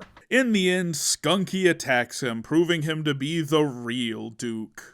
In the B segment, the gang believe they're eating a vegetarian clam substitute called Schlam, but a clam voiced by Billy West informs them that what they're eating is in fact clam. So they let the clam stay at the barnyard, and hey, does it feel like they do this a lot and it bites them in the ass every single time? I wonder if it'll bite them in the ass again this time. Oh look, it did. I guess you could make a point about the show being kinda down on helping people. Everyone they try to take in ends up being a problem. But honestly, I just chalk that up to lazy writing. It's like how every Simpsons character has moved in with the Simpsons for an episode. The Schlam is clam bit I remember pretty vividly, but I totally misremembered what happened in this episode. I thought there were a bunch of clams that escaped the restaurant, but no, this guy just self-reproduces. Anyways, their solution is to create a humorously realistic starfish costume to scare them away. What was the point of any of this?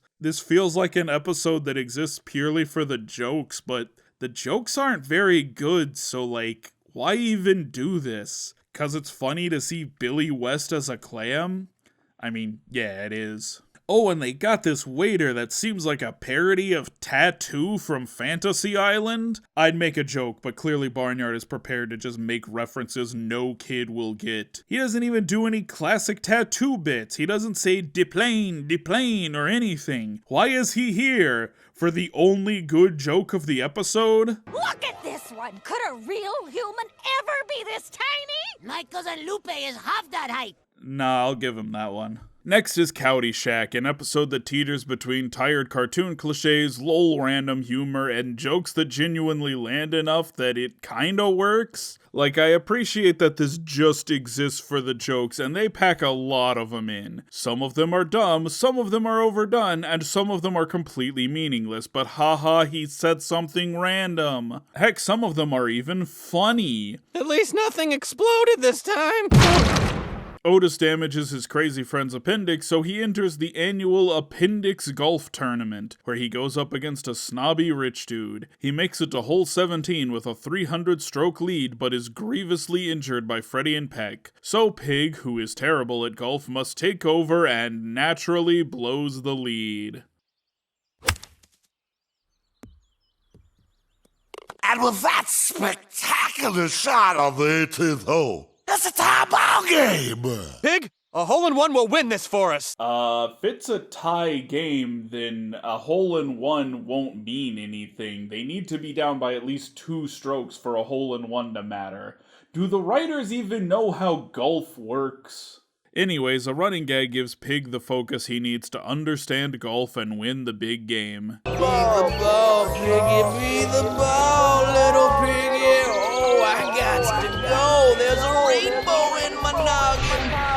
Yeah, like I said, they fire in all directions, but actually land a few good jokes. That's all I really ask of them. In the B segment, the animals are playing a custom video game the farmer has about himself, but they break the Atari he has. What was up with 2010's shows always using outdated video game systems, like from when the writers were kids? I guess the farmer's old enough, maybe he's just kept this one around and never updated. Anyways, they need $50 to replace it, so take up a babysitting job, but they can't tell the house they're at is Mrs. Beatty's until they get there and they find their babysitting snotty boy. You know, there are models for his parents and an interior to his house. Why would his aunt need a babysitter for him? Frankly, Snotty Boy's parents dump him on his aunt so much, and he's just such a heinous child that I have to assume these people are completely neglectful, if not outright abusive.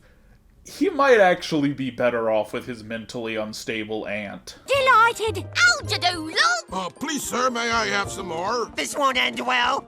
Mom? Anyways, what proceeds is a series of Snotty Boy constantly putting the wallop on the gang, leaving only Otis to take care of him. Why is he stripped down to his underwear? Don't show me that. So, Nanny Otis lures Snotty Boy to bed with promises of the greatest bedtime story ever. I love you, Nanny Otis! And Nanny Otis loves you To get him! Ow! And so, everything worked out in the end. It's a Snotty Boy episode, that's for sure. Predictable, but with some decent material. Getting tired of finding new ways to say that. And that's actually the final episode of Season 1, but once again I am talking about episodes out of order for dramatic effect. You see, there was one 22-minute episode near the end of Season 1, and I'm just gonna treat that as the season finale. So here is Some Like It Snotty. Now, I want to be clear, this is only a special episode in the sense that it's longer than a normal episode, because this is a forgettable bog-standard story that has no lasting effect on the series. Otis starts his day eating his friend's period and drinking his friend's breast milk. The farmer is a vegan, but Otis is not. That's right, Maggie, if your dad hadn't inseminated you, I'd have cooked you for breakfast and ate you. Delicioso. Anyways, he reads about a new bowling alley and is disappointed that humans have all the fun before impulsively deciding they're gonna dress as humans. Otis will run for mayor like it's nothing, but going to a bowling alley is tee-hee, I'm so rebellious. But ladies get in free, and Otis declares girls get all the breaks, something the ladies don't take kindly to. So, to prove a point to Abby, he and the boys dress as women. Hey, how come I have to be on the inside? Because I'm a hottie. Okay, this is about to be the most transphobic shit I have ever said in my life. But every trans woman I know dresses exactly like this. But see, Otis, the trans man returning to all this, is going old school with it. There's something bitterly sarcastic about his 50s housewife outfit. Here it is, the housewife you always wanted, Mom. I guess I'm too small to go with you guys. Oh, really? Pookie the Chihuahua? They run into the Snotty crew, who offer them free food, which they happily accept.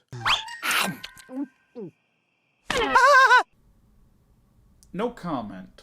But then the boys want kisses. I mean, come on, guys, if you did it, they'd be kissing barn animals, which they totally deserve. Although maybe I shouldn't be encouraging this because of what Otis does next. Snotty and I are dating! Otis, you cannot date Snotty Boy because you are an adult man. Otis is an adult man, right? How old is Otis? One Google search later. Okay, looks like Otis's age is whatever the writers have decided it is this week.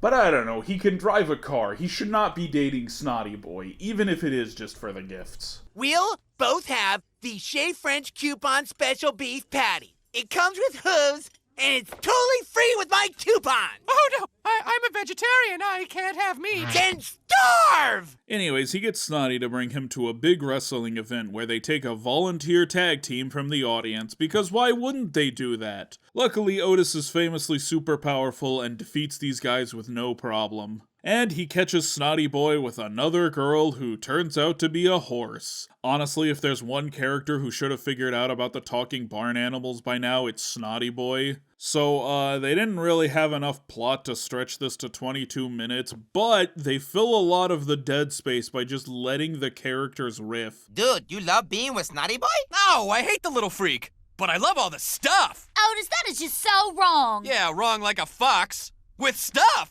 They get some good material in, but I couldn't care less about the Snotty Boy story. I kinda hate it, actually. So I actually prefer the filler. This would have been an awful 11-minute segment, but at 22 minutes, it's overly long, but at least has some good jokes.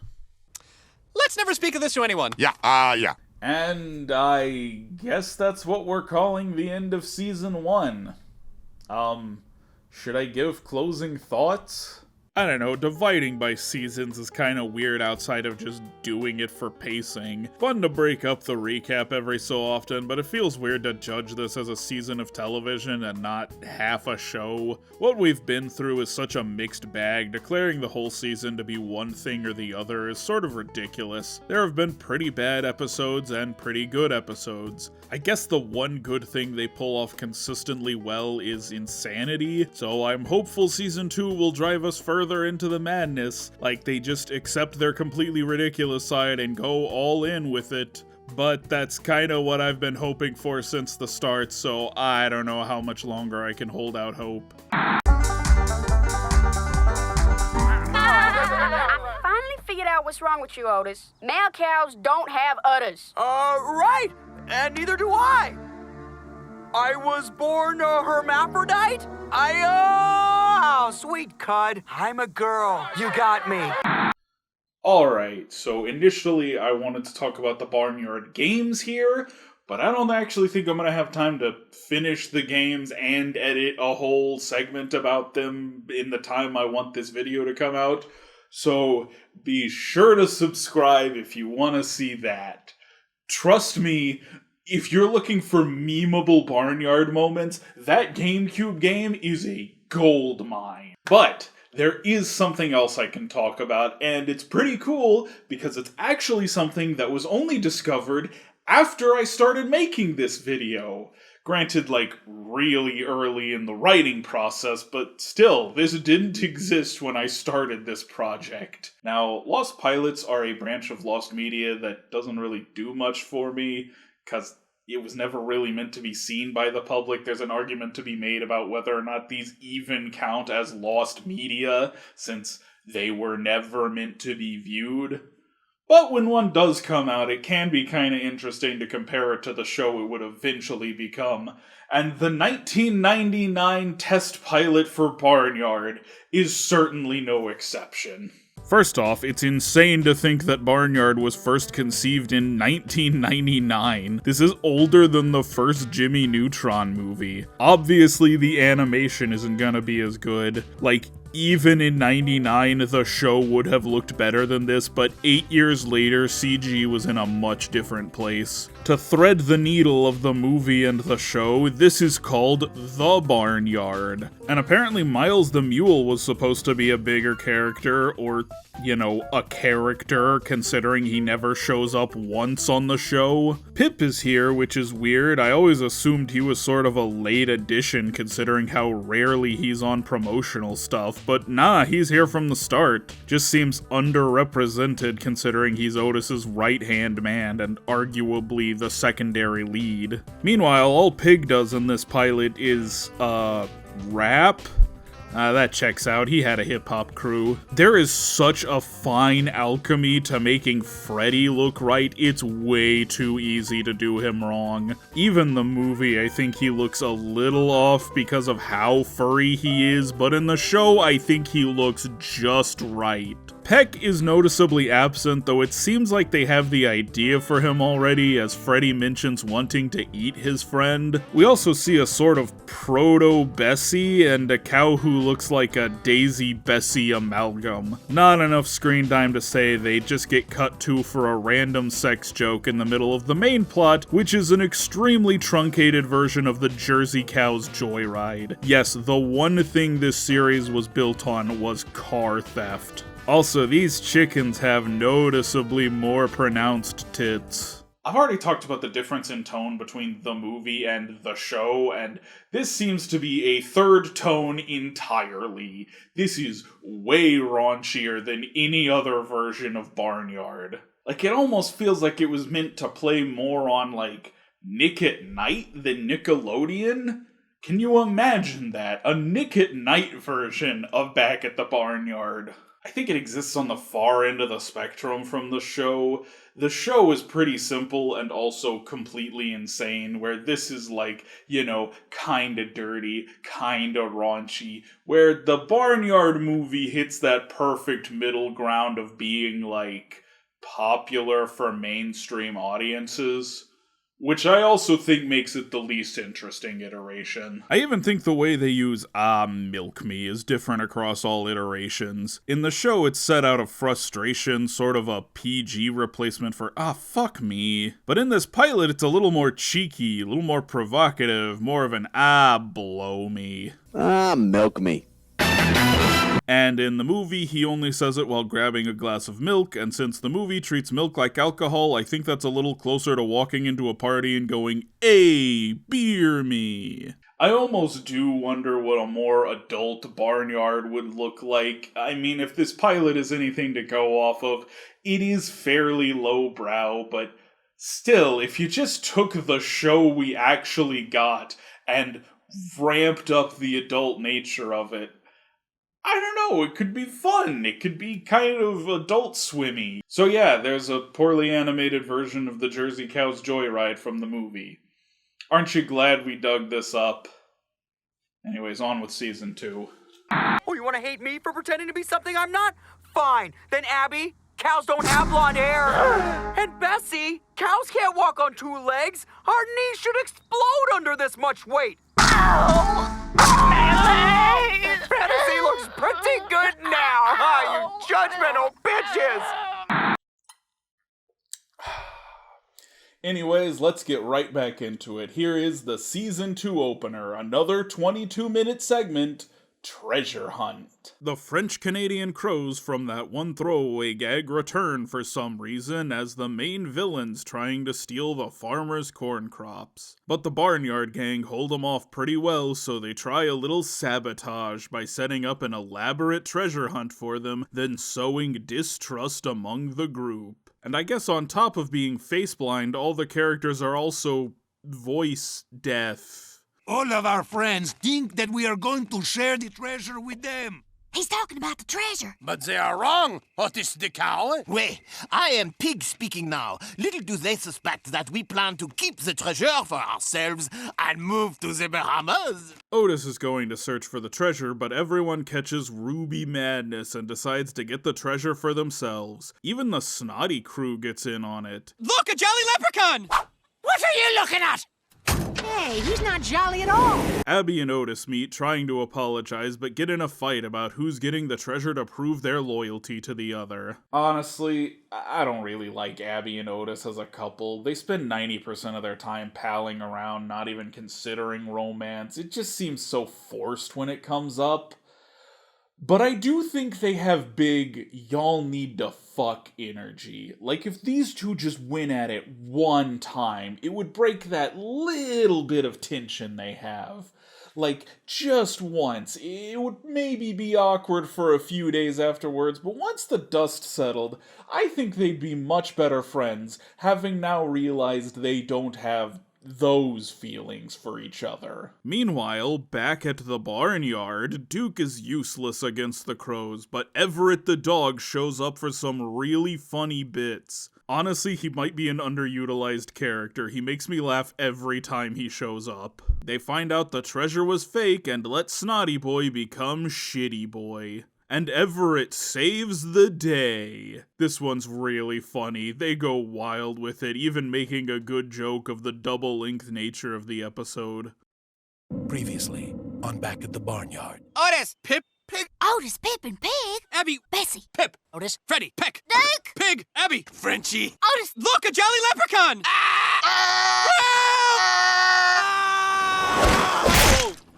And now, part 2 of Treasure Hunt. What a great debut to Season 2. Surely there is not a way Nick could screw this up. Can't wait to see what's up next. Do you guys hear that? Wild Mike! Wild Mike!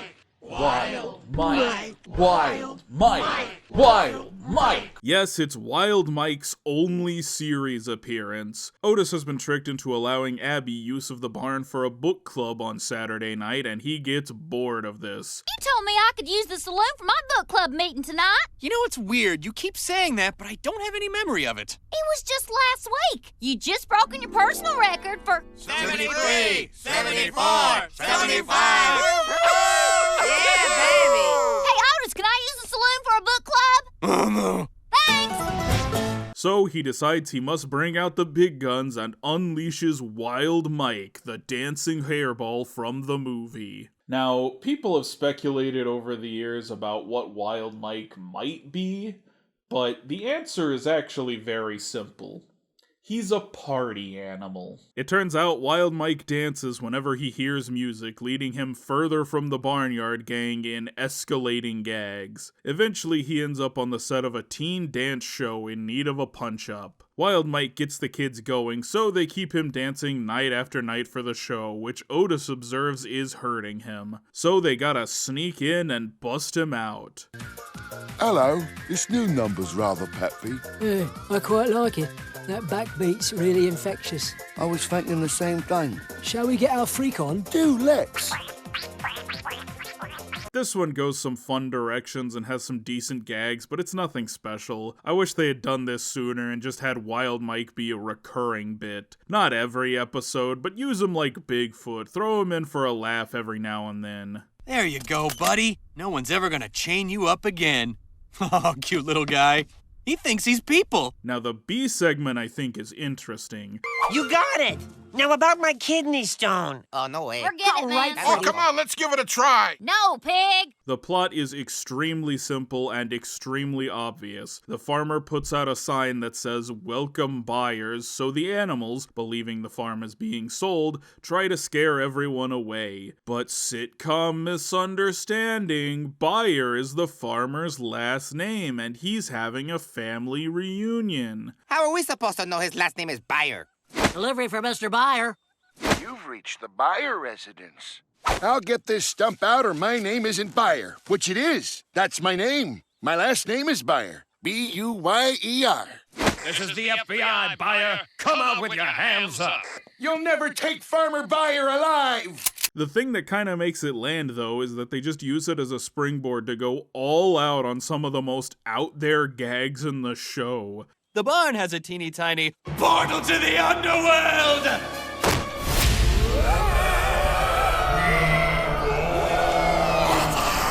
No shoes, no service! Oh, I'm not afraid of the underworld. Like, they're dumping nuclear waste on the farm, and they run with this gag for a solid 3 to 4 minutes. Hello, I'm Dr. Pig.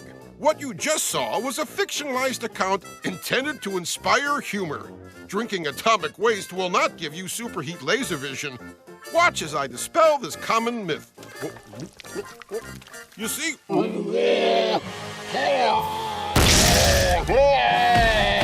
That's not to mention the zombies Otis summons out of the ground somehow. Predictable story, pretty funny jokes. If this is season 2, I'm here for it. Up next, Abby's hot cousin Veronica comes to visit, and all the boys swoon over her. Yeah, this isn't it. They even include this line. I gotta find a way to break her spell over Otis. Otis?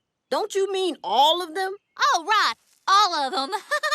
To really make you go, hey, is this just the Sage Brushily episode of Jimmy Neutron, but worse? Like, Sage was a cool character who got the boys to make fools of themselves. Veronica is using them to mine diamonds? Still, there are a few solid gags in this one. There's a pretty fun makeup bit with Pig. And there you have it. Makeover magic. Hey, it worked! I'm beautiful! And I'm brimming with self-confidence. I am taking out the post-it note where I have Trans Otis and Freddie X Peck written, and I am penciling in Trans Fim Duke with a question mark. I'm not going to force it, but if it comes up again, I will mention it. Also, how do I rectify Freddie X Peck with this episode? Honestly, they're just weird dudes. I don't think they realize what's going on. They're just doing wacky shtick with their buddies. But we're born followers. Yes, born followers. Also, I think this is a good place to point out how funny Chris Hardwick is at just yelling random things. Ow, soft cushiony pain! Anyways, then we get an episode on a character that actually matters. Hilly Buford, the character who I am mentioning for the second time despite being in nearly half the episodes in this series. You know, the Anchorman, the Harry Carey parody. I actually do want to applaud John DiMaggio's voice work for him. It's pretty funny, even if he is just doing a voice Will Ferrell originated. In fact, I compared him to Corky Shimatsu earlier, but that's not fair because unlike Corky, he's funny. I like seeing him. And also, unlike Corky, he gets to affect the plot of an episode. Otis accidentally crushes him and has to take over the news while he's in the hospital. But Otis gets too popular and they don't want to bring Hilly back, which Otis won't stand for. Skittle a big bag of boodle-doo. Hey, a shiny button. Thanks, lady. They try to fake him rescuing a woman from a crime, but Hilly's too good to fake it. Instead, they break the most fragile dam there ever was, and Hilly truly saves the day with sealant he carries around with him. He's an actual hero. And now for tonight's winning lottery numbers. 17, 18, 19, 20. 20. Hey, wow, these are right in a row, aren't they? And then Otis crushes him a second time. Not a bad episode. One day you're on top of the news world, the next day you're hopping around for nickels. Believe me, there are worse things you can do for nickels.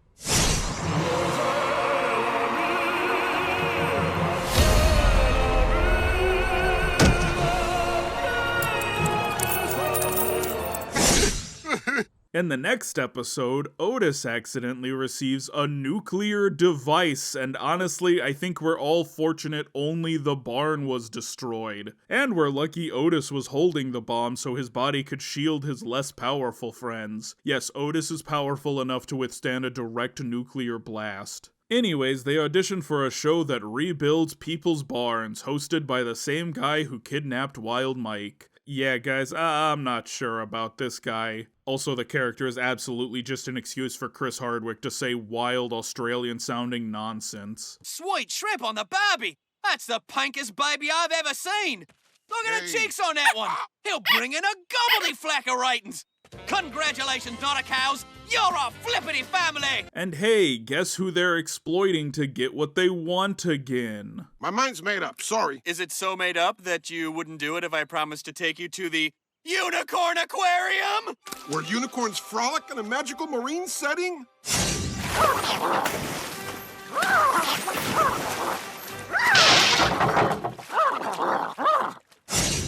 Get me my diaper.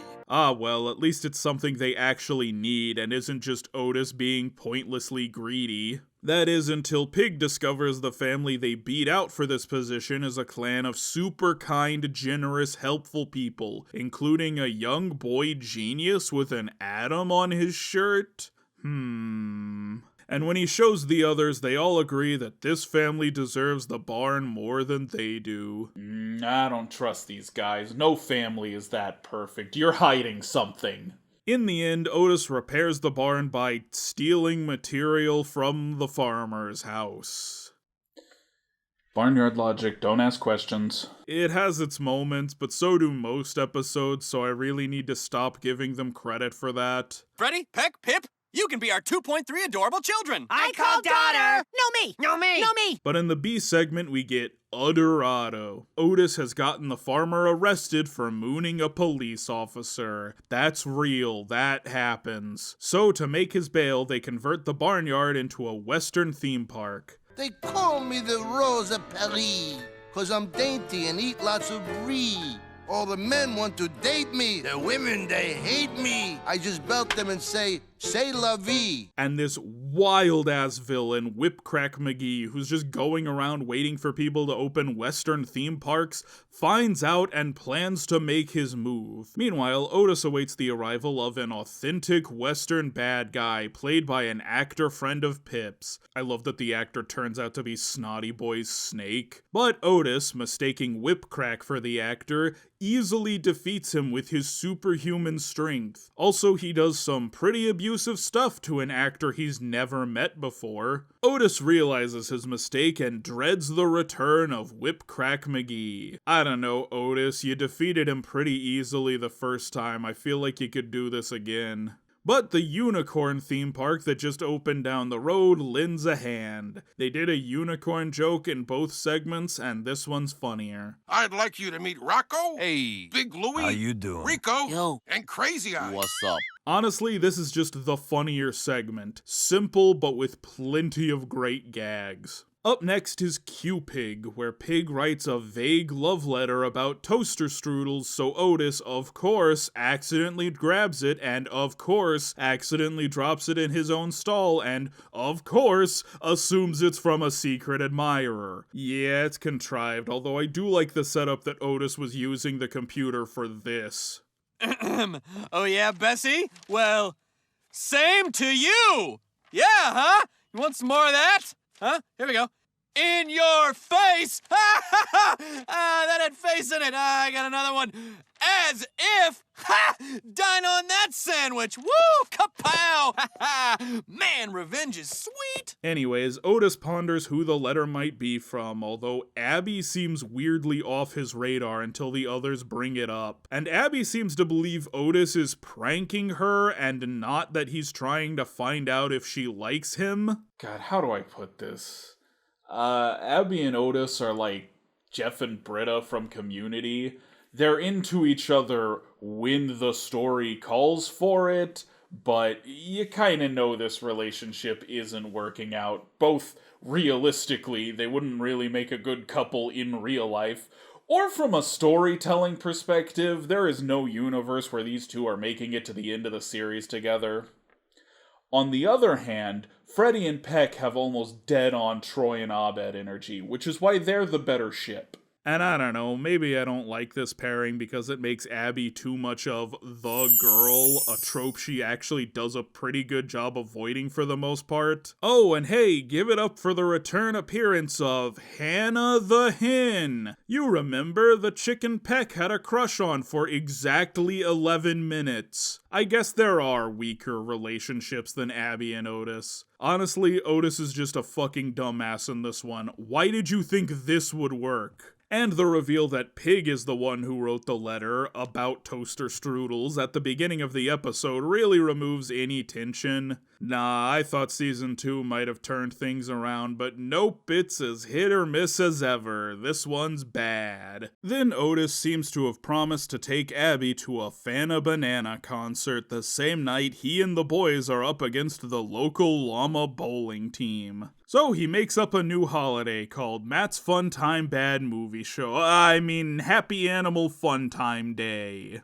They try celebrating with Abby while also keeping her distracted enough that they can bowl. As usual, Abby catches on to the deception and recruits Bessie to get back at them. And in the end, the llamas call off the game because it's a holiday. Happy Animal Fun Time Day, everyone. Hey, you know who else likes llamas? The next episode opens on the gang preparing to prank the mailman. Freddie, what are you doing? I thought you gave the code word. What? That's not a code word! Let's make the code word papaya! The code word is not papaya! Did someone say papaya? Dude, no one said papaya. Would you please stop saying papaya? It's the farmer's birthday, but no one's written to him, not even that family he seemed to be so close with. Maybe they're still mad about being kidnapped? So to cheer him up, the barn animals convince him he's having a magic birthday dream and give him everything he's ever wanted. Now we all know you're a history buff. Yeah? And we know you like ping pong. Yeah? So how'd you like to throw down with Abraham Lincoln? Oh, I can't believe it! But he doesn't want to wake up and does this instead. You'll have to catch me first. Good to know that free of consequences, the farmer would act exactly like Snotty Boy. Like, the first thing he does is annoy some bikers. Otis, do something before those bikers destroy him! Or do nothing. Then we can live in his house. Live in his house. Hello, no longer the farmer's residence, Otis speaking. What? I didn't order any papaya. They steal some bikes and he heads to the vet's office because the farmer, like John Arbuckle, is a lonely man who's down bad for the vet. Although I don't remember Liz being quite this caked up. Sheesh. Unfortunately, now they're falling to their death. Disguise me! You guys should have busted that one out way sooner. Dart in my bottom! Huh? What happened? Farmer? I gave him a mild horse tranquilizer. Take good care of him, officer. Oh, why am I always attracted to the bad boys? Oh, and I guess the attractive vet lady is kinda into the farmer. That's her actual name, by the way. Signed, Attractive Vet Lady. And they end on a lol random version of the more thought out nightmare joke from Jimmy Neutron. Pretty funny episode, as evidenced by the fact that I have put a lot of clips from it in. Up next, Otis is injured and needs someone to step up and be leader. We need a leader and fast! Come on, Pip. How bad could it possibly be? Naturally, he picks his best friend Pip and not that fuckboy Duke, who's reluctant to take the position but ends up doing a really good job. In fact, he does too good a job and now no one wants Otis to be leader anymore. So Otis gets sad and decides to leave his friends at the barnyard to become the leader of some beavers. That's your family, man. You're really such a petty control freak you'd give all that up just to boss around some beavers who, for the record, don't need your help? And then Mrs. Beatty sneaks in, poorly disguised as a donkey, and probably would have gotten away with it if she didn't say anything. But before they can do anything, she's off with a video of the animals talking, trying to send it to TV via a phone. In 2011, it's gonna be all blurry. Pip panics and can't figure out what to do, so they have to bring Otis back to save the day. Yeah, something doesn't sit right with me about this one. Like, Pip is this heady, high-minded progressive with ideas about democracy and making things better, but what's he gonna do in a real emergency? I don't know, man. He called Otis and Otis took care of it fine. Maybe Otis can just be in charge of stopping Mrs. Beatty and Pip can continue running the barnyard since he's clearly doing a better job? And okay, if Otis is still gonna be their leader, can he at least adhere to the things Pip did that improved things around the barnyard? No, of course not. This episode feels kinda unintentionally conservative. Like, it's a TV show, things have to return to the status quo, but as a result, it feels like it's against improving things. Upholding the status quo is always the best way. It does have Johnny Bravo as a horse, though. Pip's right. I love you, man! I looked it up. It is the same voice actor. Yeah, I feel weird about this one. Let's move on. In the B segment, Otis and the gang go to a football game. Otis, you were right. These masks make really great disguises. They sure do, but you know what makes a disguise really work is not announcing you're wearing one. That's a funny joke, but I think it's weird that they keep reinventing the human costumes. It's a pretty common thing. You don't need to explain it anymore. In fact, most of the time, you don't, which makes it really weird the few times that you do. Otis causes play interference, and they like that so much they make him the mascot. My mom wants you to be the cow's new mascot. Your mom? Yeah, she owns a team. She says I'm a big boy. So Otis convinces the others to join him so they can get into football games for free. Then I'm pretty sure a player is injured and Otis has to play or something. I'll be honest, I forgot most of what happened in this one almost instantly, so I figure there's no point in explaining it to you any further. Yay, Otis won the big game or whatever. Now try new Lady Snout spray. Same great formula, much higher price. You know, there are episodes I think kinda rehash Jimmy Neutron plots, but there are also a lot of episodes that have their own plots that still end up repeating a lot of weirdly specific things from Jimmy Neutron. Like, remember Carl lying and getting a hot Swedish girlfriend? Well, this time, Freddy's the liar. Although his lie is that he's an endangered ferret, because if he doesn't, the barnyard will be closed down. That's pretty high stakes that aren't sufficiently resolved by the end. Also, Freddy's pretty open about not liking the Swedish girl. Yeah, they couldn't even come up with a new nationality for her. Same voice actress and everything. And they end up bonding over weird common interests, just like Carl. Yeah, not into this one either. They make Freddy and Inga too good a couple when I know it's just gonna end with a liar revealed moment. Oh, and this. Following the dance, she eats her mate's head. Okay, what are we gonna get him? Holy cut, she's gonna eat Freddy's head! Huh. So I guess the hat's out. Although Freddy seems weirdly okay with the idea of his partner wanting to eat him. Wonder what that's about. But Otis, if we don't have a spotted ferret, what happens to our endangered status? Got it covered. Right, rare Peruvian devil chicken?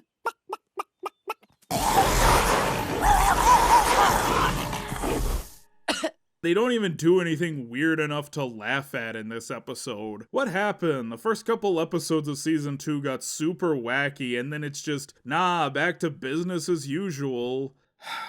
Let's hope this next one's a little better. Otis gets a clone of himself to do chores for him, but it turns out the clone is very small. That's an Austin Powers gag, but sure, we'll go with it. I don't know, I guess it's kind of fun seeing little Otis be a bigger dick than regular Otis, but it never gets too wild. Although he's a little too bold, and Mrs. Beatty captures him so she can take him on a local talk show. And little Otis apparently doesn't share every other character's complete face and voice blindness.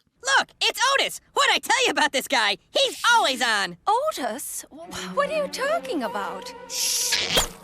Whoops! My god, his tits popped out. And Abby lures him away with a mini Abby clone. I know what you're thinking, but I actually like Little Abby and Little Otis better than Big Abby and Big Otis. They're at least prepared to discuss their feelings. Like, Abby's acting like she got a one-up on Otis, but you're not acknowledging it either, girl. Also, their two little clones are still around at the end of the episode. They're presumably still around the barnyard somewhere, but are never seen again. Not horrible, but not one of their best either. I definitely prefer the B segment where Otis takes the school kids to the big city. Yeah, the school kids get a second episode. Can you believe it? It's pretty simple. Otis thinks they're being too stifled in the classroom, so takes them to the big city. But they wander off for a second and get separated from Otis, so a police officer takes them in. Otis, the kids got pinched by the 5-0! Otis believes they're being arrested because he's an idiot and stages a bank robbery to rescue them. Back off, copper! I got apricots and I know how to use them. And I've got papayas!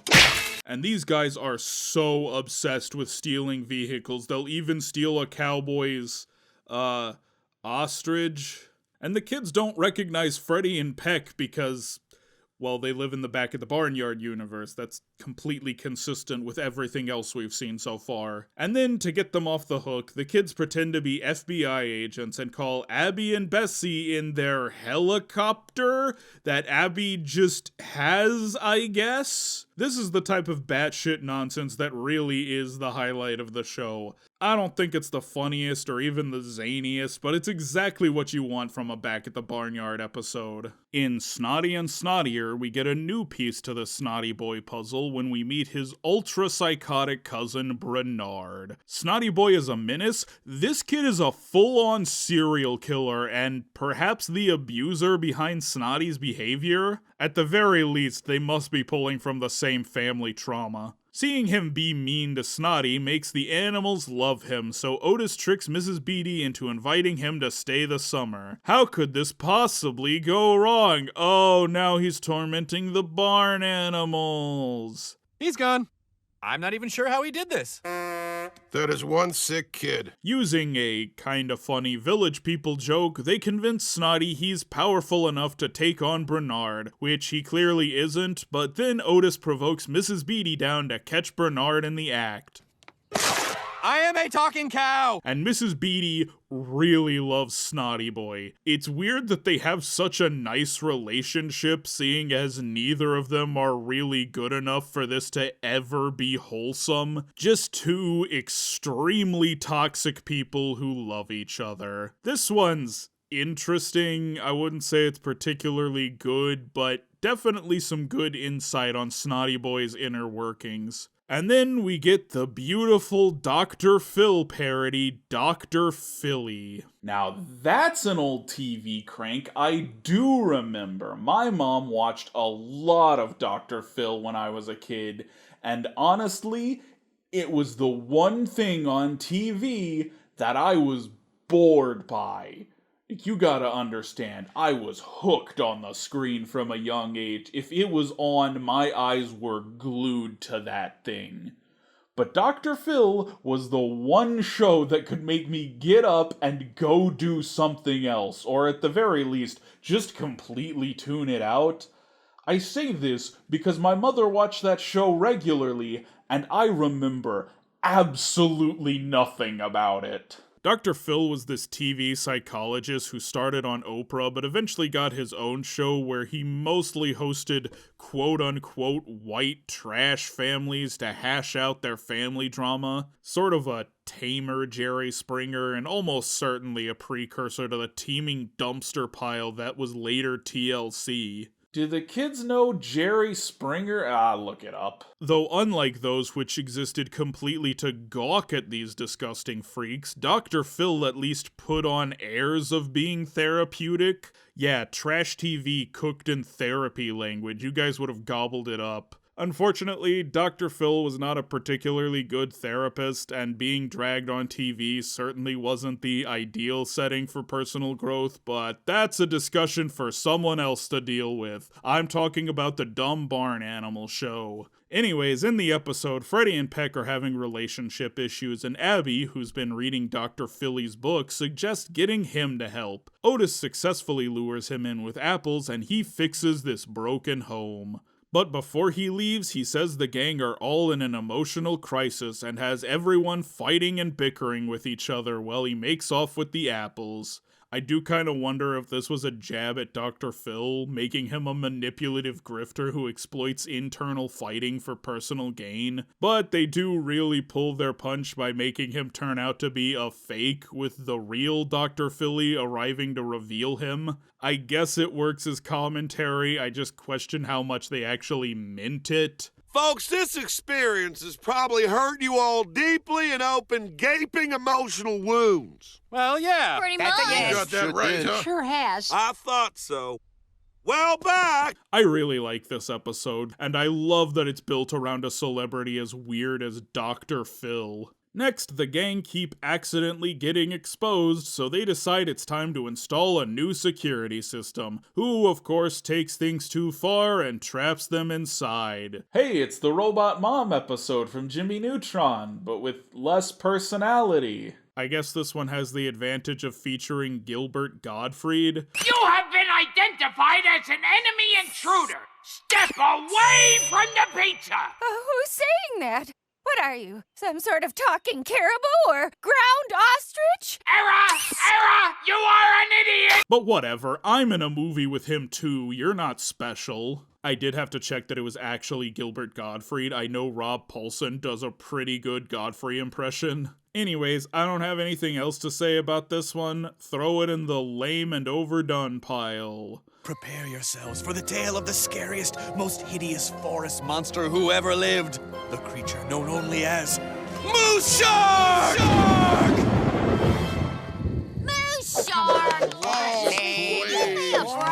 Then the gang go camping and tell Otis a scary story about a witch that horrifies him. They decide to head out, but get lost on the way, ending up at an old lady's gingerbread house.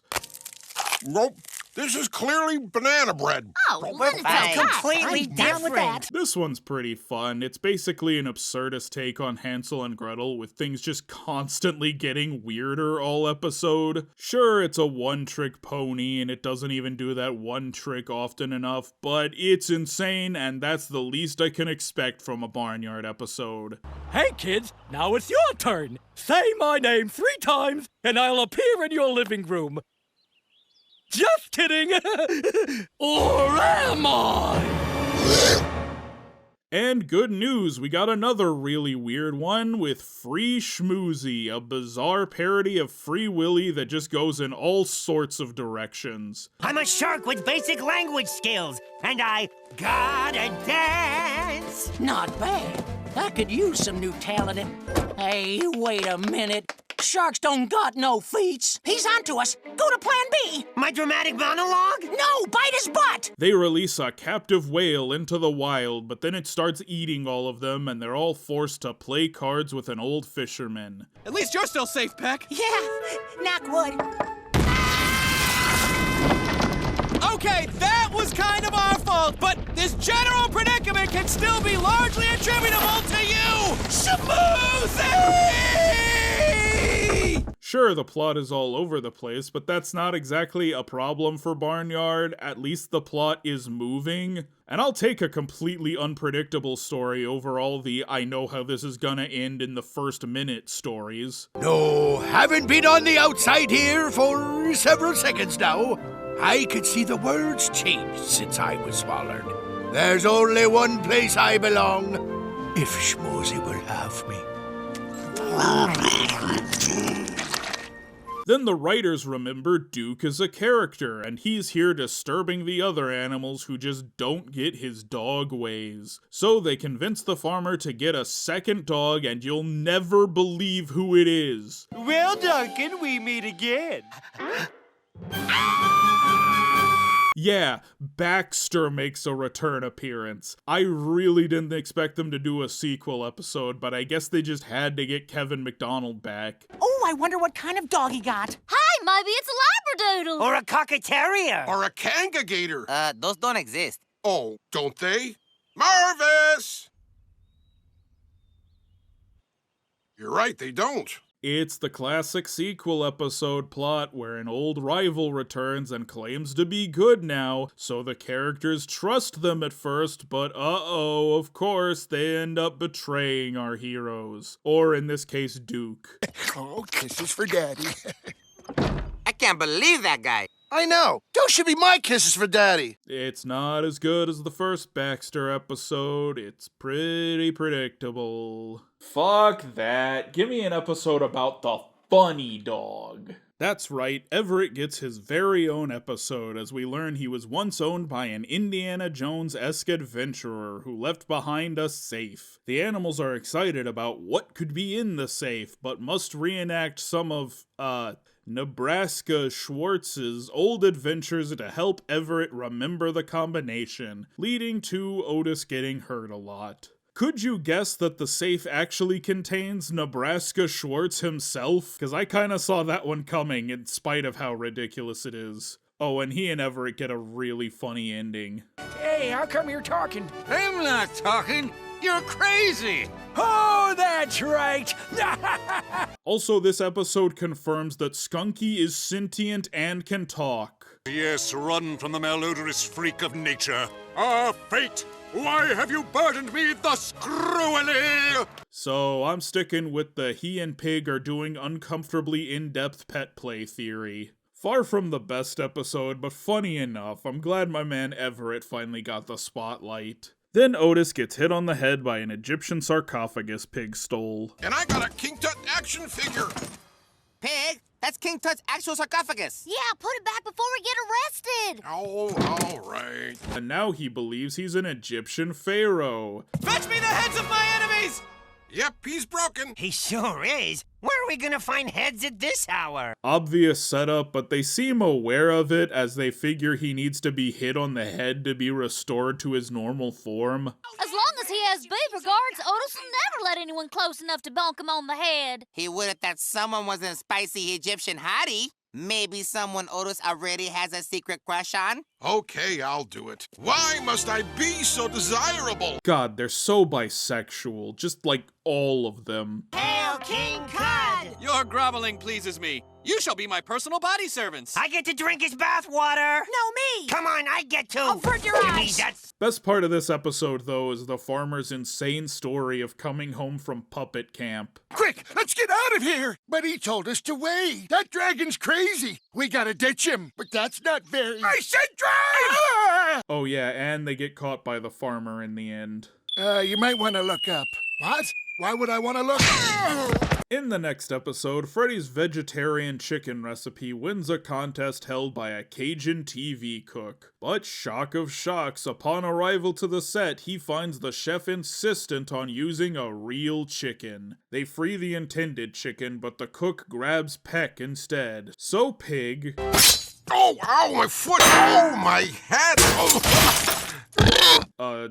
So Otis has to challenge the chef to a chef-off in order to rescue their fine feathered friend. And in the B segment, Pig cooks a dish so terrible no one can remove the spoon, but after destroying the farmer's new truck, they decide to sell this concoction as glue. Except, oops, their glue explodes after a few hours and now they have to get all that glue back, including the glue used to hold together the town manure tower. Beautiful job on that rear bumper. Thanks, Otis. I used Pig's special glue to fix it. Would that be the glue we just spent all day trying to track down and destroy so it wouldn't explode, people? Yes? What's your point? Never mind. I've been complimenting the weirder episodes, but these are both just too random. It's all just noise. Sometimes it gets a laugh, but only because it's throwing so much nonsense at you, some of it just kinda catches you off guard. Your wonderful products save my limited edition 231 Sad Girl Clown Bicycling. Why, she's precious. May I see her with my hands? Well, Oh!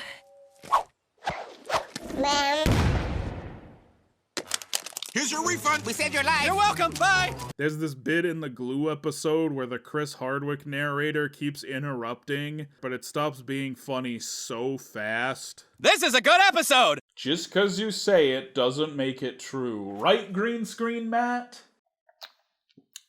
So, in the VeggieTales video, I did this segment going over all of the veggies' sexualities. It was kind of unlike anything I had ever done before, and I kind of wondered what the reaction to that was going to be. And it turns out the reaction to that was, nothing. No one has commented on it ever, one way or the other. Maybe YouTube is hiding the homophobic comments from me, but no one really seemed to like or dislike the segment. They just kind of let it exist. So anyway, here's the Barnyard sexualities. Now, we all know Otis is a trans man. He is the trans-inclusionary radical misogynist we all deserve.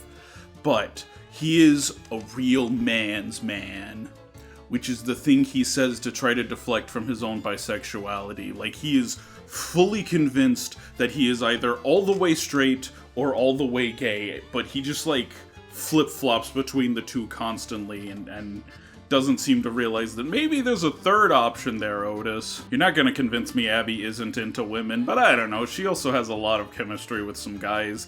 Bigfoot, even Otis a little bit. So, yeah, I'm prepared to call her bisexual as well. Pig, another bisexual. Bi-King Pig, we all know it.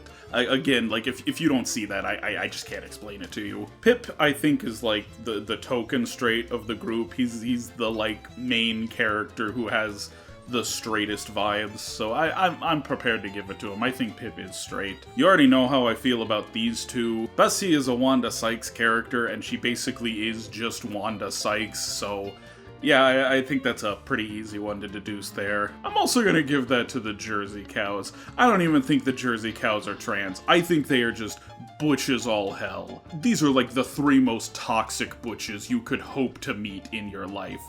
And just for those wondering how things go in between them, they're not strictly dating, they go out trolling for chicks, but most of the time they do just end up fucking each other. There's a pun here. There's a pun here. I'm not gonna say it because it's got one of the slurs that I'm pretty sure I'm not allowed to say, but just know I am holding out on a really good pun here. Duke is straight, but unlike Pip, where it's kind of like, oh, I didn't even realize you were straight because all your friends are so bisexual. Duke is like, you can immediately tell that guy's straight. That's the straight guy that, like, hangs out, but, like, we don't talk to him. The farmer, I think, is straight. He seems like a real ladies' man, you know, but I don't think it's, like, a rigid heterosexuality. I think under the right circumstances, he's prepared to experiment, you know? Mrs. Beatty is homophobic is not even the punchline that the rumor weed is homophobic is. Like, there is zero world where this woman is not virulently homophobic. It's honestly kind of great for the trans Otis theory that, like, his biggest rival is so turf-coated, she smells talking animals in everything. Snotty Boy, I think, is also pretty homophobic, in, like, that childish way where, like, everything I don't like is so gay. That's so gay, bro. Do kids still do that? Is that still a thing, or if we finally train kids not to do that? Like, there's zero chance Snotty Boy isn't falling down some, like, far-right pipeline when he grows up. He kind of gives me Kyle Rittenhouse vibes, you know? That's all the Barnyard characters' sexualities. Back to the show. Ew, it's sloshy. It's sloshy, sloshy. Sloshy, sloshy, sloshy. Look at me. Sloshy, sloshy, sloshy. In episode 14 of season 2, Pig believes he has an invisible friend named Mr. Wiggleplix that Otis accidentally kills. Otis! All right, but you better not suggest taking him out with a shovel. I promise. All right, Freddy. What do you got? Let's take him out with a rake! So Otis dresses up as the imaginary friend to help wean Pig off his delusion. Oh, but what do you think the twist is? He's real. Of course he's fucking real. Are you kidding me? Obviously that's where this is going. SpongeBob did this 100 times better, but I guess that goes without saying. Mostly this is an Otis has misfortunes episode. It's weird. Bad things rarely happen when he's being unethical, but trying to help his friends only brings him pain. I don't blame him for acting out constantly. It is kind of funny that Pig wants to go to a magical land with Mr. Wiggleplix when Otis brings it up, but when he finds out the real Mr. Wiggleplix is leaving, he says this. My company's transferring me to St. Louis. St. Louis? Is there magic there? I'm afraid not. Then you're on your own. Yeah, this episode is whatever. I like your friends, Freddy. You see them too? Oh, what a relief.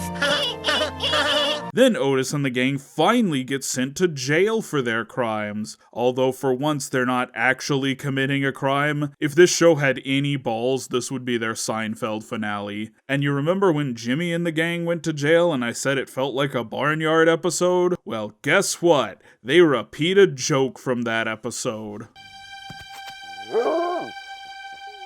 Dang gum prison budget cuts!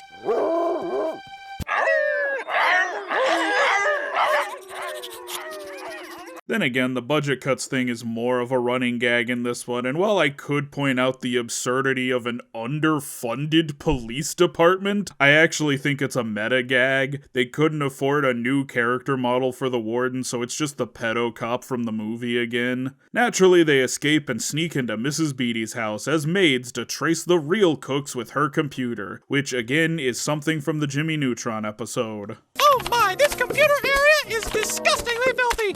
You are a very dirty woman! And the second they show up at this old folks' home, you know those old ladies are guilty as sin. It's about what you'd expect, but not devoid of a laugh. Yeah, that's great. Very happy for you. Now you got the keys to those chains? Sorry, budget cuts, no keys. Anyway, love you guys. Later! Up next is Get Bessie, which to me is the episode of Back at the Barnyard. Between the time this show went off the air and the time I started working on this video, if I was thinking about an episode of Back at the Barnyard, 9-1 I was thinking of this episode. Why? Well, there's this line. I abused my power and I learned nothing. But it's also the episode with Weird Al. The gang suspect Bessie of being a burglar, which is kind of a hilariously extreme sitcom misunderstanding, and they really lean into her being a burglar. Anyways, they search her stuff and find the blueprints to Weird Al's mansion and deduce the beloved parody artist must be Bessie's next target. Otis, if we don't get Bessie some help, she might get arrested. Yeah, and if she drops a dime to Johnny Law, we could all end up doing the concrete shuffle on Slammer Alley. Their plan? Rob Weird Al first, so there'll be nothing left for Bessie and she won't go to jail. That naturally goes awry, and Bessie has to arrive to clear things up. She is, in fact, Weird Al's personal shopper. Hold up, wait up. We saw you climbing up a building with suction cups. Yeah, I hate elevators. That makes sense. That explains I'm with you there, sister. No idea why that would require her to have a blueprint of his mansion, but hey, who can forget this twist? Bessie, doesn't your friend think it's weird that you're a talking animal? Care to answer that, Al? Yeah, no problem. Weird Al is a classic cartoon guest star. Because of his fame as a parody artist, he almost comes off as a parody of a celebrity. Plus, he's got a fun enough voice that he's kinda quietly transitioned to being a voice actor nowadays. The perfect cartoon guest. Weird Al has an army of Norwegian hairstylists who are on call 24/7 for all his styling needs. He can also time travel on one-sided outboard motor. So, great guest, funny dialogue, a ridiculous story. They give Bessie a sweet moment with the gang after not really giving her much to do this season. It's even the one episode I kinda buy Abby and Otis as a romantic pairing. Robbing a mansion is a serious crime that goes against everything we believe in. You're right. Which is why we better wear black for camouflage so we don't get caught. Your soul crackles with 1,000 electric lights, oh sparkly cow-ass! And it's clearly the most memorable episode since it's the only one that stuck in my mind this long. Is this the best episode? I don't know, maybe? But if I'm rewatching an episode of this show ever again, it will likely be this one. Although, who am I kidding? I'm making this video so that if I ever get the urge to watch Back at the Barnyard again, I can just watch this instead. Hard to follow that up, but something's gotta. Freddy gets electrocuted and becomes super smart. This makes him happy as he feels he can finally be useful to his friends and agrees to win them a lot of money on a quiz show. However, the intelligence fades and he needs Otis to juice him with a car battery. But every time he takes a jolt, it lasts for less time and gets even more deadly. Is this a metaphor for cocaine? Or some other drug? Because I don't think it's supposed to be. Maybe it's just about addiction, but even that almost feels like giving them too much credit. Does this mean something or not? It's not an awful episode, but it's about what you expect. Also, goddamn, how does Hilly host so many shows? He's gotta talk with his agent. Curse you, Alan Einstein! You know nothing of popular culture! Meh? And then, a Halloween special. Full 22 minutes. It's even got a bespoke Halloween intro. Or should I say, bespook intro. No, you shouldn't. Back at the Boo Yard, where Otis and his friends are trying to gain as much candy as possible so that they can win a lifetime supply of candy. That's, you know what? Sure, why not? They naturally dress as all the Universal monsters, with the comical fat character as Dracula and the Sheen Mouse as the Wolfman, and Freddy and Peck opting out to go be gay. Well, what about Freddy and Peck? Oh, we're not going. I convinced Freddy to wait with me in the vegetable patch for the coming of the great zucchini. Oh, so why are you wearing dresses? It's Friday night! But they learn of a boy in a hockey mask who had his Halloween candy stolen and vowed vengeance one Halloween, so everyone leaves candy for him at the graveyard. We're totally a cool ninja strike force! Except you! I only had 2 ninja costumes, so you have to wear a girl's genie costume! I'm okay with that. Of course, a quick battle with the Snotty crew leaves them at the cemetery, where Otis decides to take some of the boy's candy to make up for lost time, much to the dismay of his friends. We see the boy in his hockey mask traipsing around Freddy and Peck's B-plot, then the barn animals start getting picked off one by one. Why didn't you listen? Never listen. This is all your fault. Hi, everybody. Billy Burford, why are you haunting my subconscious? Subconscious? Man, I gotta get a new agent. And it's pretty apparent that A, the other animals are pranking Otis, and B, the real boy in the mask will show up at the end. I do like that he doesn't even care about the candy. And you never vowed to wreak bloody vengeance on the town and all those who would do ill upon you? Well, yeah, I did that. Guys! That was forever ago. I was going through some stuff, but now I'm a big boy, and I'm all better. Holy shit, is that Bobcat Goldthwait? Man, they got some really funny people on this show. Also, Otis has a trans flag blanket? How? How did they unintentionally make the transest character on Nickelodeon? Was Butch Hartman writing for them? Is it a perfect Halloween episode? No, but they treat it with the gravity it deserves, and I appreciate it for that. Up next, the gang visits an arcade where one of the prizes is a Z-Box. Z-Box 360! Extreme! Say goodbye to your brain!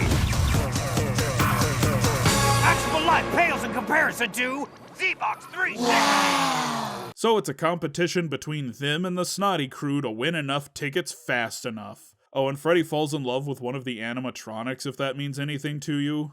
Freddy? Animatronics? I got nothing. They win the Z-Box, but give it to an orphan kid who isn't actually an orphan kid. Hey, Ma! I conned another dumb chump out of his Z-Box! Hey! Nice work, Junior. Get in the car! Truly, no good deed goes unpunished on Barnyard. When you wake up in the emergency room, tell 'em Donkey Cheese sent you. Hey, remember when Jimmy Neutron did an episode about cheating at bull riding to impress a rodeo girl? Yeah, well, this time it's the farmer impressing an adult rodeo lady. Hard to blame him, though. I'm not gonna say Barnyard truly achieves actually hot, but they do not fail at sexiness quite as hard as Jimmy Neutron does. Also, I suppose Otis is actually the one cheating here. Do I look like a fearsome bull? Can you tuck in the udders? I am! Of course, the farmer ends up on a dangerous bull, and Otis must save him.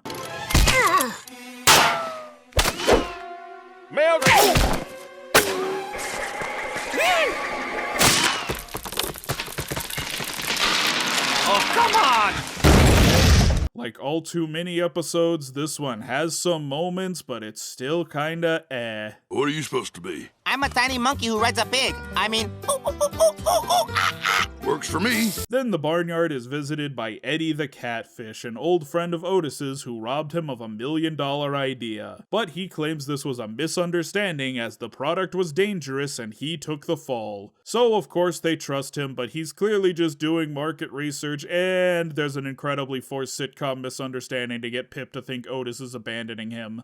Oh boy, here we go again. Also, the French-Canadian crows are back again. Pip tries to help them steal corn to get revenge on Otis, but he just can't bring himself to do it. He finally clears up the sitcom misunderstanding, and they trick Eddie into stealing a corn car that the crows claim and take back to Canada, where it becomes a massive success, making Eddie the Catfish incredibly wealthy. It's not the greatest episode or anything, but that ending's kind of funny, and I do like Eddie.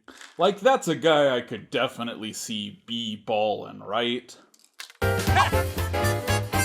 Yeah, see, that's not even a surprise. Predictable, even. And boy, this B segment. Mr. Beatty's mom shows up and finally tells him to leave this loveless marriage, basically kicking Nora out of the house. That's her first name, Nora. With nowhere else to turn and no friends to take her in, she finally tries to seek refuge with the barn animals. Thank you.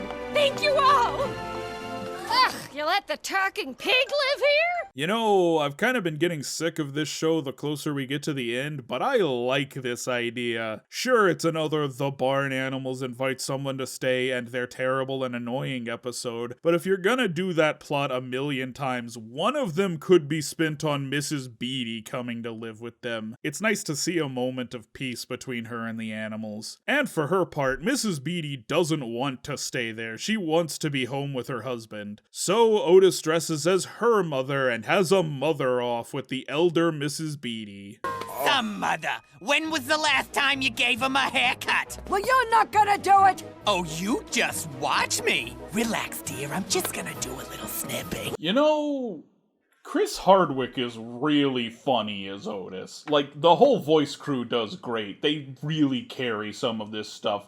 But Chris Hardwick in particular brings a real energy to Otis that I think a lesser performer would not. It's back at the barnyard, man. You don't have to go this hard. That said, this is not a good marriage. I'm not really happy they're back together. Oh, and in the end, despite promising to never try to expose the animals again, she gets struck by lightning and forgets everything. So, no wholesome endings to be found. Gotta reset the status quo, even though we're almost at the end. Up next is It's an Utter Full Life, the Back at the Barnyard Christmas special, which, fun fact, is the episode they were recording when they found out the show was cancelled, which led to this beautiful anecdote that Chris Hardwick dropped on Rob Paulson's podcast, Talkin' Tunes. And he goes, we just want to let you know we're not moving forward with Barnyard. And we were like, and so then he left, and then we had to go into the booth and be like, it's a very Barnyard Christmas. Like, it was such a weird juxtaposition. And so a week later, we were recording, and it had just gone off the rails. Yeah. And for some reason, I imagine it was my fault, we were all singing a chorus of the following song. Dick tits, da-na-na-da-na-na-da, dick tits, da-na-na-da-na-na-da, D-I-C-K-T-I-T-S, dick tits, da. So we were singing this in a round. We're singing this, the same head, one of the heads of the network pokes his head in. We're singing, the entire cast is singing Dick Tits, and Jed Spingarn, one of the producers, goes, oh, hey, Roland, what are you going to do, cancel us some more? Anyways, it's Christmas, and Otis has invited the big man himself to their Christmas party, as he apparently knew Donner and Blitzen in college. Gotta say, it's fucking criminal to cast Kevin Michael Richardson as Santa, and still make him white. Did they tell you to mention cinnamon? Yes. Well, it worked! Let me up that bad boy! Freddy has been down with ferret fever and ends up infecting Santa, and now it's up to Otis and the gang to deliver all the remaining toys, or Christmas is dead forever. Blitzen uses a fake made-up German word, and they definitely use it as an excuse to slip the fuck word in there. And then Christmas will be Kerfuchtenziger! Then again, this bit definitely goes on too long, especially when they do this. It's Kerfuchtenziger! Ah! Yeah, learning is fun. What are we learning? That's a made-up word. Oh, and it appears this town is the last place Santa has to deliver to, which is fortunate for the animals. They can go on tractor. It's Santa! It's Santa! It's Santa! Yes, it's Santa! I it's am! Santa! Wow! Their only big obstacle is good old Snotty Boy, who set up a trap for Santa because he, of course, ends up on the naughty list every year. But Otis has to get that last present under the tree so Christmas isn't Kerfuchtenzigen. And then Santa kills Snotty Boy. Hey, where am I? What are you looking at, stupid bear? Oh, look at me. I'm a stupid polar bear. I'm so scary. Watch me roar. It's a fun enough Christmas special for Barnyard, but like Jimmy Neutron, I think this one's a little padded simply because you can't just do a 15-minute Christmas segment. But hey, unlike VeggieTales, they're not afraid to say gay apparel. Don, we now are gay apparel! In the next episode, Bigfoot is reported dead from an avalanche on Mount Avalanche. But while mourning his passing, Otis hears Bigfoot screaming. He's still alive, and it's up to the Barnyard 6 to save him. Except it turns out he faked his own death to escape the paparazzi. Just like Lady Di. Bigfoot always brings out the wackiest in them, but again, sometimes it's just too much, nothing has any weight. This is his final appearance though, he stays fake dead from now on. The B segment is just unhinged. Otis is used to fending off Mrs. Beatty every day, but he finally drives her over the edge and she insists on going out of town to calm her nerves. Otis, naturally, starts going crazy without someone to prank and begins to lose his mind until a new guy moves in. The Beaties just left town for a few weeks. I'm pretty sure this guy's just squatting. And he proves difficult to prank due to how strange he is. So he's oniony and foreign. Doesn't mean my new husband is prank-proof. So they go out to Mrs. Beatty's cabin to scare her home. She looks so relaxed and calm. I know, we don't have much time. 2 more weeks and she'll be completely sane. But it turns out the whole thing was a ruse to finally catch the animals in the act. The cabin is a giant camera-infested trap. Fortunately, the cabin is built on an active volcano, destroying all evidence. Well, guys, Mrs. Beatty's on her way home, and the great cosmic balance has been restored. Yeah, Otis, that volcano could erupt any minute now. Maybe we should... Hang on, Daddy's still talking. Yeah, just completely unhinged in a show where hinges are already pretty rare. The school children have returned in the next episode where Otis once again injures Peck. The kids aren't really the focus though, they're just there to build Peck a new robot body to protect him. Aw, Nickelodeon, look what you're doing. This creative team yearns to write Jimmy Neutron, and you're making them do the dumb barn animal show. Of course it goes haywire and starts destroying the town, and it's okay, I want him back too. Luckily, like RoboCop, recordings of his human life bring him around. I don't know, it just makes me wish I was watching Jimmy Neutron instead. Then in the B segment, holy shit, another Baxter episode. That's right, the rat Baxter's back, trying to marry Duke's sister. You can't marry this guy, he's a total con man. Yeah, he stole Duke's identity and tried to get him kicked out of the barnyard. And then he tricked the farmer into adopting him and got Duke kicked out of the house! And once he cut off a guy's hand and expelled it from the Jedi Council. It's unbelievable at first, but Duke reveals his family owns several priceless dog bones, and it comes out that Baxter is only in it for the money. Their solution to this is to, have Duke marry Baxter instead? They're just married now? That's 2 characters who've gotten gay married this season. Legend of Korra who? Oh, also Pig tries dressing up as an ex-lover of Duke's sister, and he kinda looks like Barf, which just reminds me that Pig's voice actor played Barf in that shitty-ass Spaceballs animated series. In the next episode, Pip notices a donkey checking him out and decides to make a move. Slow down there, Fasty McQuickstuff. Fasty McQuickstuff? There's literally a mouse famous for being fast! He's even Mexican! Of course, Bessie is suspicious because there's no way they're just gonna introduce a new love interest for Pip this close to the end of the series. We're almost at the Nicktoons episodes. Sure enough, she's using him to make her boyfriend jealous. It's weird, and I don't buy that Bessie is secretly jealous of Pip. I understand that the show wants Abby and Otis together, even if I don't, but Pip and Bessie are explicitly a joke. She has no interest in him. Bachelorette number 3. If I were a wizard lord with the power to slay dragons, what kind of soul stones would you use to unlock the secret treasure from the doorless Tower of Gilgamesh? Actually, I would use a Sapphire Warlock gem to bypass the gremlin's curse. Well, I'm in love. And you know who I really didn't expect to come back? Little Abby and Little Otis. I guess they've been living in the woods, but now they're back. At the barnyard. Ow! Ow! Uncalled for. The animals find living with these 2 very annoying, so Otis calls in and orders clones for all of them. Although Pip ends up with a giant one only able to say dude. Also, upon learning the clone animals can talk, the crazy clone scientist begins selling clones of the little animals. Pretty sure this is the same guy who enslaved Schmoozy. So Otis and the gang try to stop him, but they unfortunately get trapped, and it's up to the clones to save them, and create one of the most memed on moments of the show in the process. I didn't order any.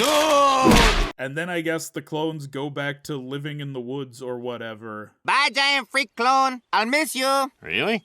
No. You know how I said too much random just feels like noise? Well, it can also just make everything feel completely pointless. Like, if all of it is a dumb random joke, the dumb random jokes don't feel like they're subverting anything. And that's the last episode that would air on Nickelodeon, but we're not quite done yet. 5 episodes did release after this, although we've already talked about one of them.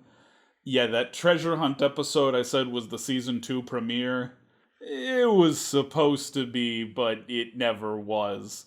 It actually ended up being the premiere of Back at the Barnyard on the Nicktoons network. Nicktoons was an expanded cable channel that mostly just aired reruns of Nicktoons as the name implies, but it also sort of became a nursing home where Nick would shove all the remaining unreleased episodes of a show it had already canceled. Moving to Nicktoons wasn't even a bad sign, it was a straight up death knell. The show was over, all that was left was to run out the clock.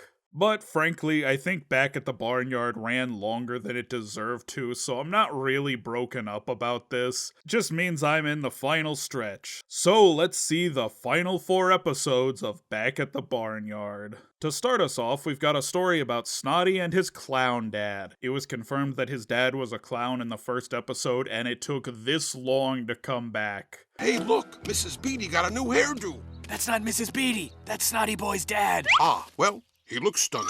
They've moved into Mrs. Beatty's house for the week while she's on vacation, and Otis can't help but feel bad for Snotty Dad. His dad's trying so hard, his kid completely disrespects him. Yeah, you sure know a lot about respecting your dad, huh, Otis? So when they horrifically injure him with a tractor, because of course they would do that, Otis takes over as his clown dad in a desperate bid to get Snotty to respect his father. Meanwhile, we finally get to see Dr. Pig in action. Of course, they just leave Snotty Dad unattended, so he wakes up and wanders back over to find his son palling around with some other clown. So Snotty forces them to compete in a clown-off.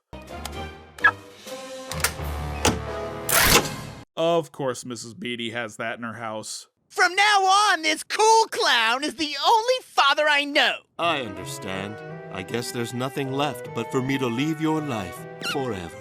Oh yeah, just leave your son with the guy pretending to be you. That sounds safe. You know what? You don't deserve your son's respect. But Otis knows the only thing Snotty does respect is wanton violence, so he goads Snotty Dad into clowning the shit out of him.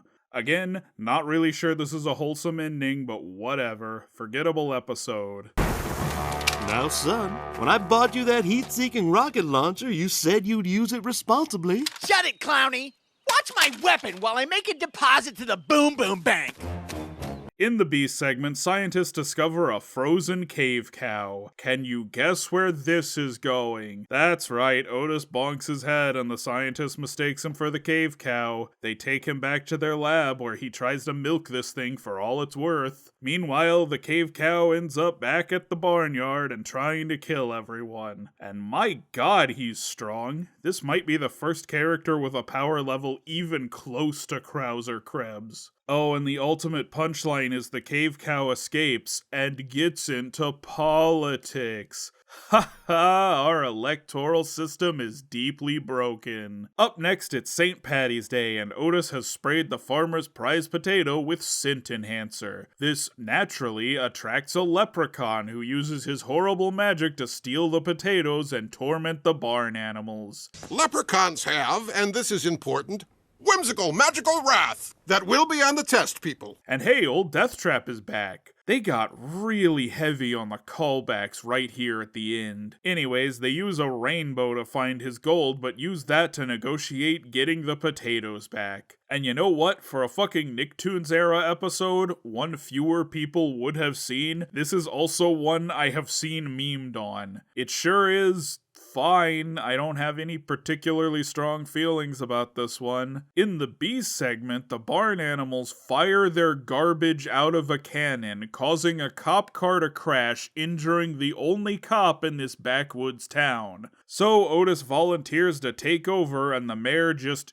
gives the job to him with no hesitation. That sounds about right for Barnyard. But when Otis deputizes everybody, Pig decides to stay out of it. Because you can't be a pig twice. And of course, a string of crimes happen on their watch, and can you guess who the culprit is? Yeah, it was Pig. Thank you, Donut Angel. No problem, honey.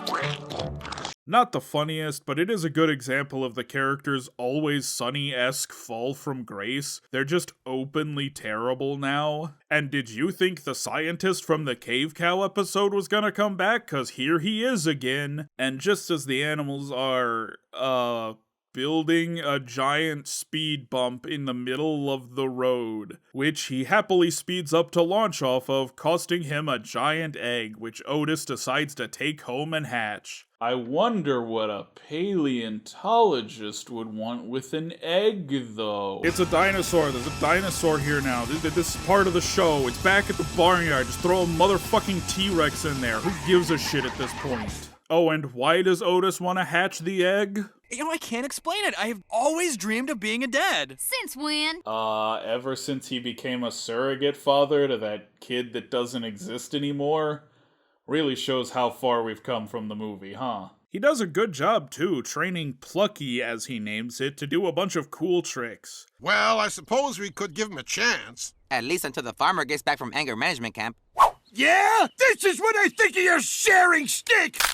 Not so pretty now, huh? What are you looking at, jerky? Anyways, Mrs. Beatty calls in about a dinosaur, and the sheriff actually believes her? He comes in with a helicopter to shoot it down, but Otis gets it to play dead, and the cop is just okay with a T-Rex being here. Anyways, in the end, Otis ships him off to a petting zoo. There are now just a cave cow and a dinosaur running around in the Barnyard universe. But you ready for a real deep cut callback for the show's final B segment? Remember this joke from the Weird Al episode? Wow, saving that race of mole people from those giant evil bloodworms at the center of the earth was cool. All right. Yeah. I still can't believe they made Pig their emperor. Well, the mole people are back to reappoint Pig as their king because the bloodworms have returned. You know, the joke of that line was that it sounded like a completely absurd adventure that's funnier to imagine than actually see, and now you're just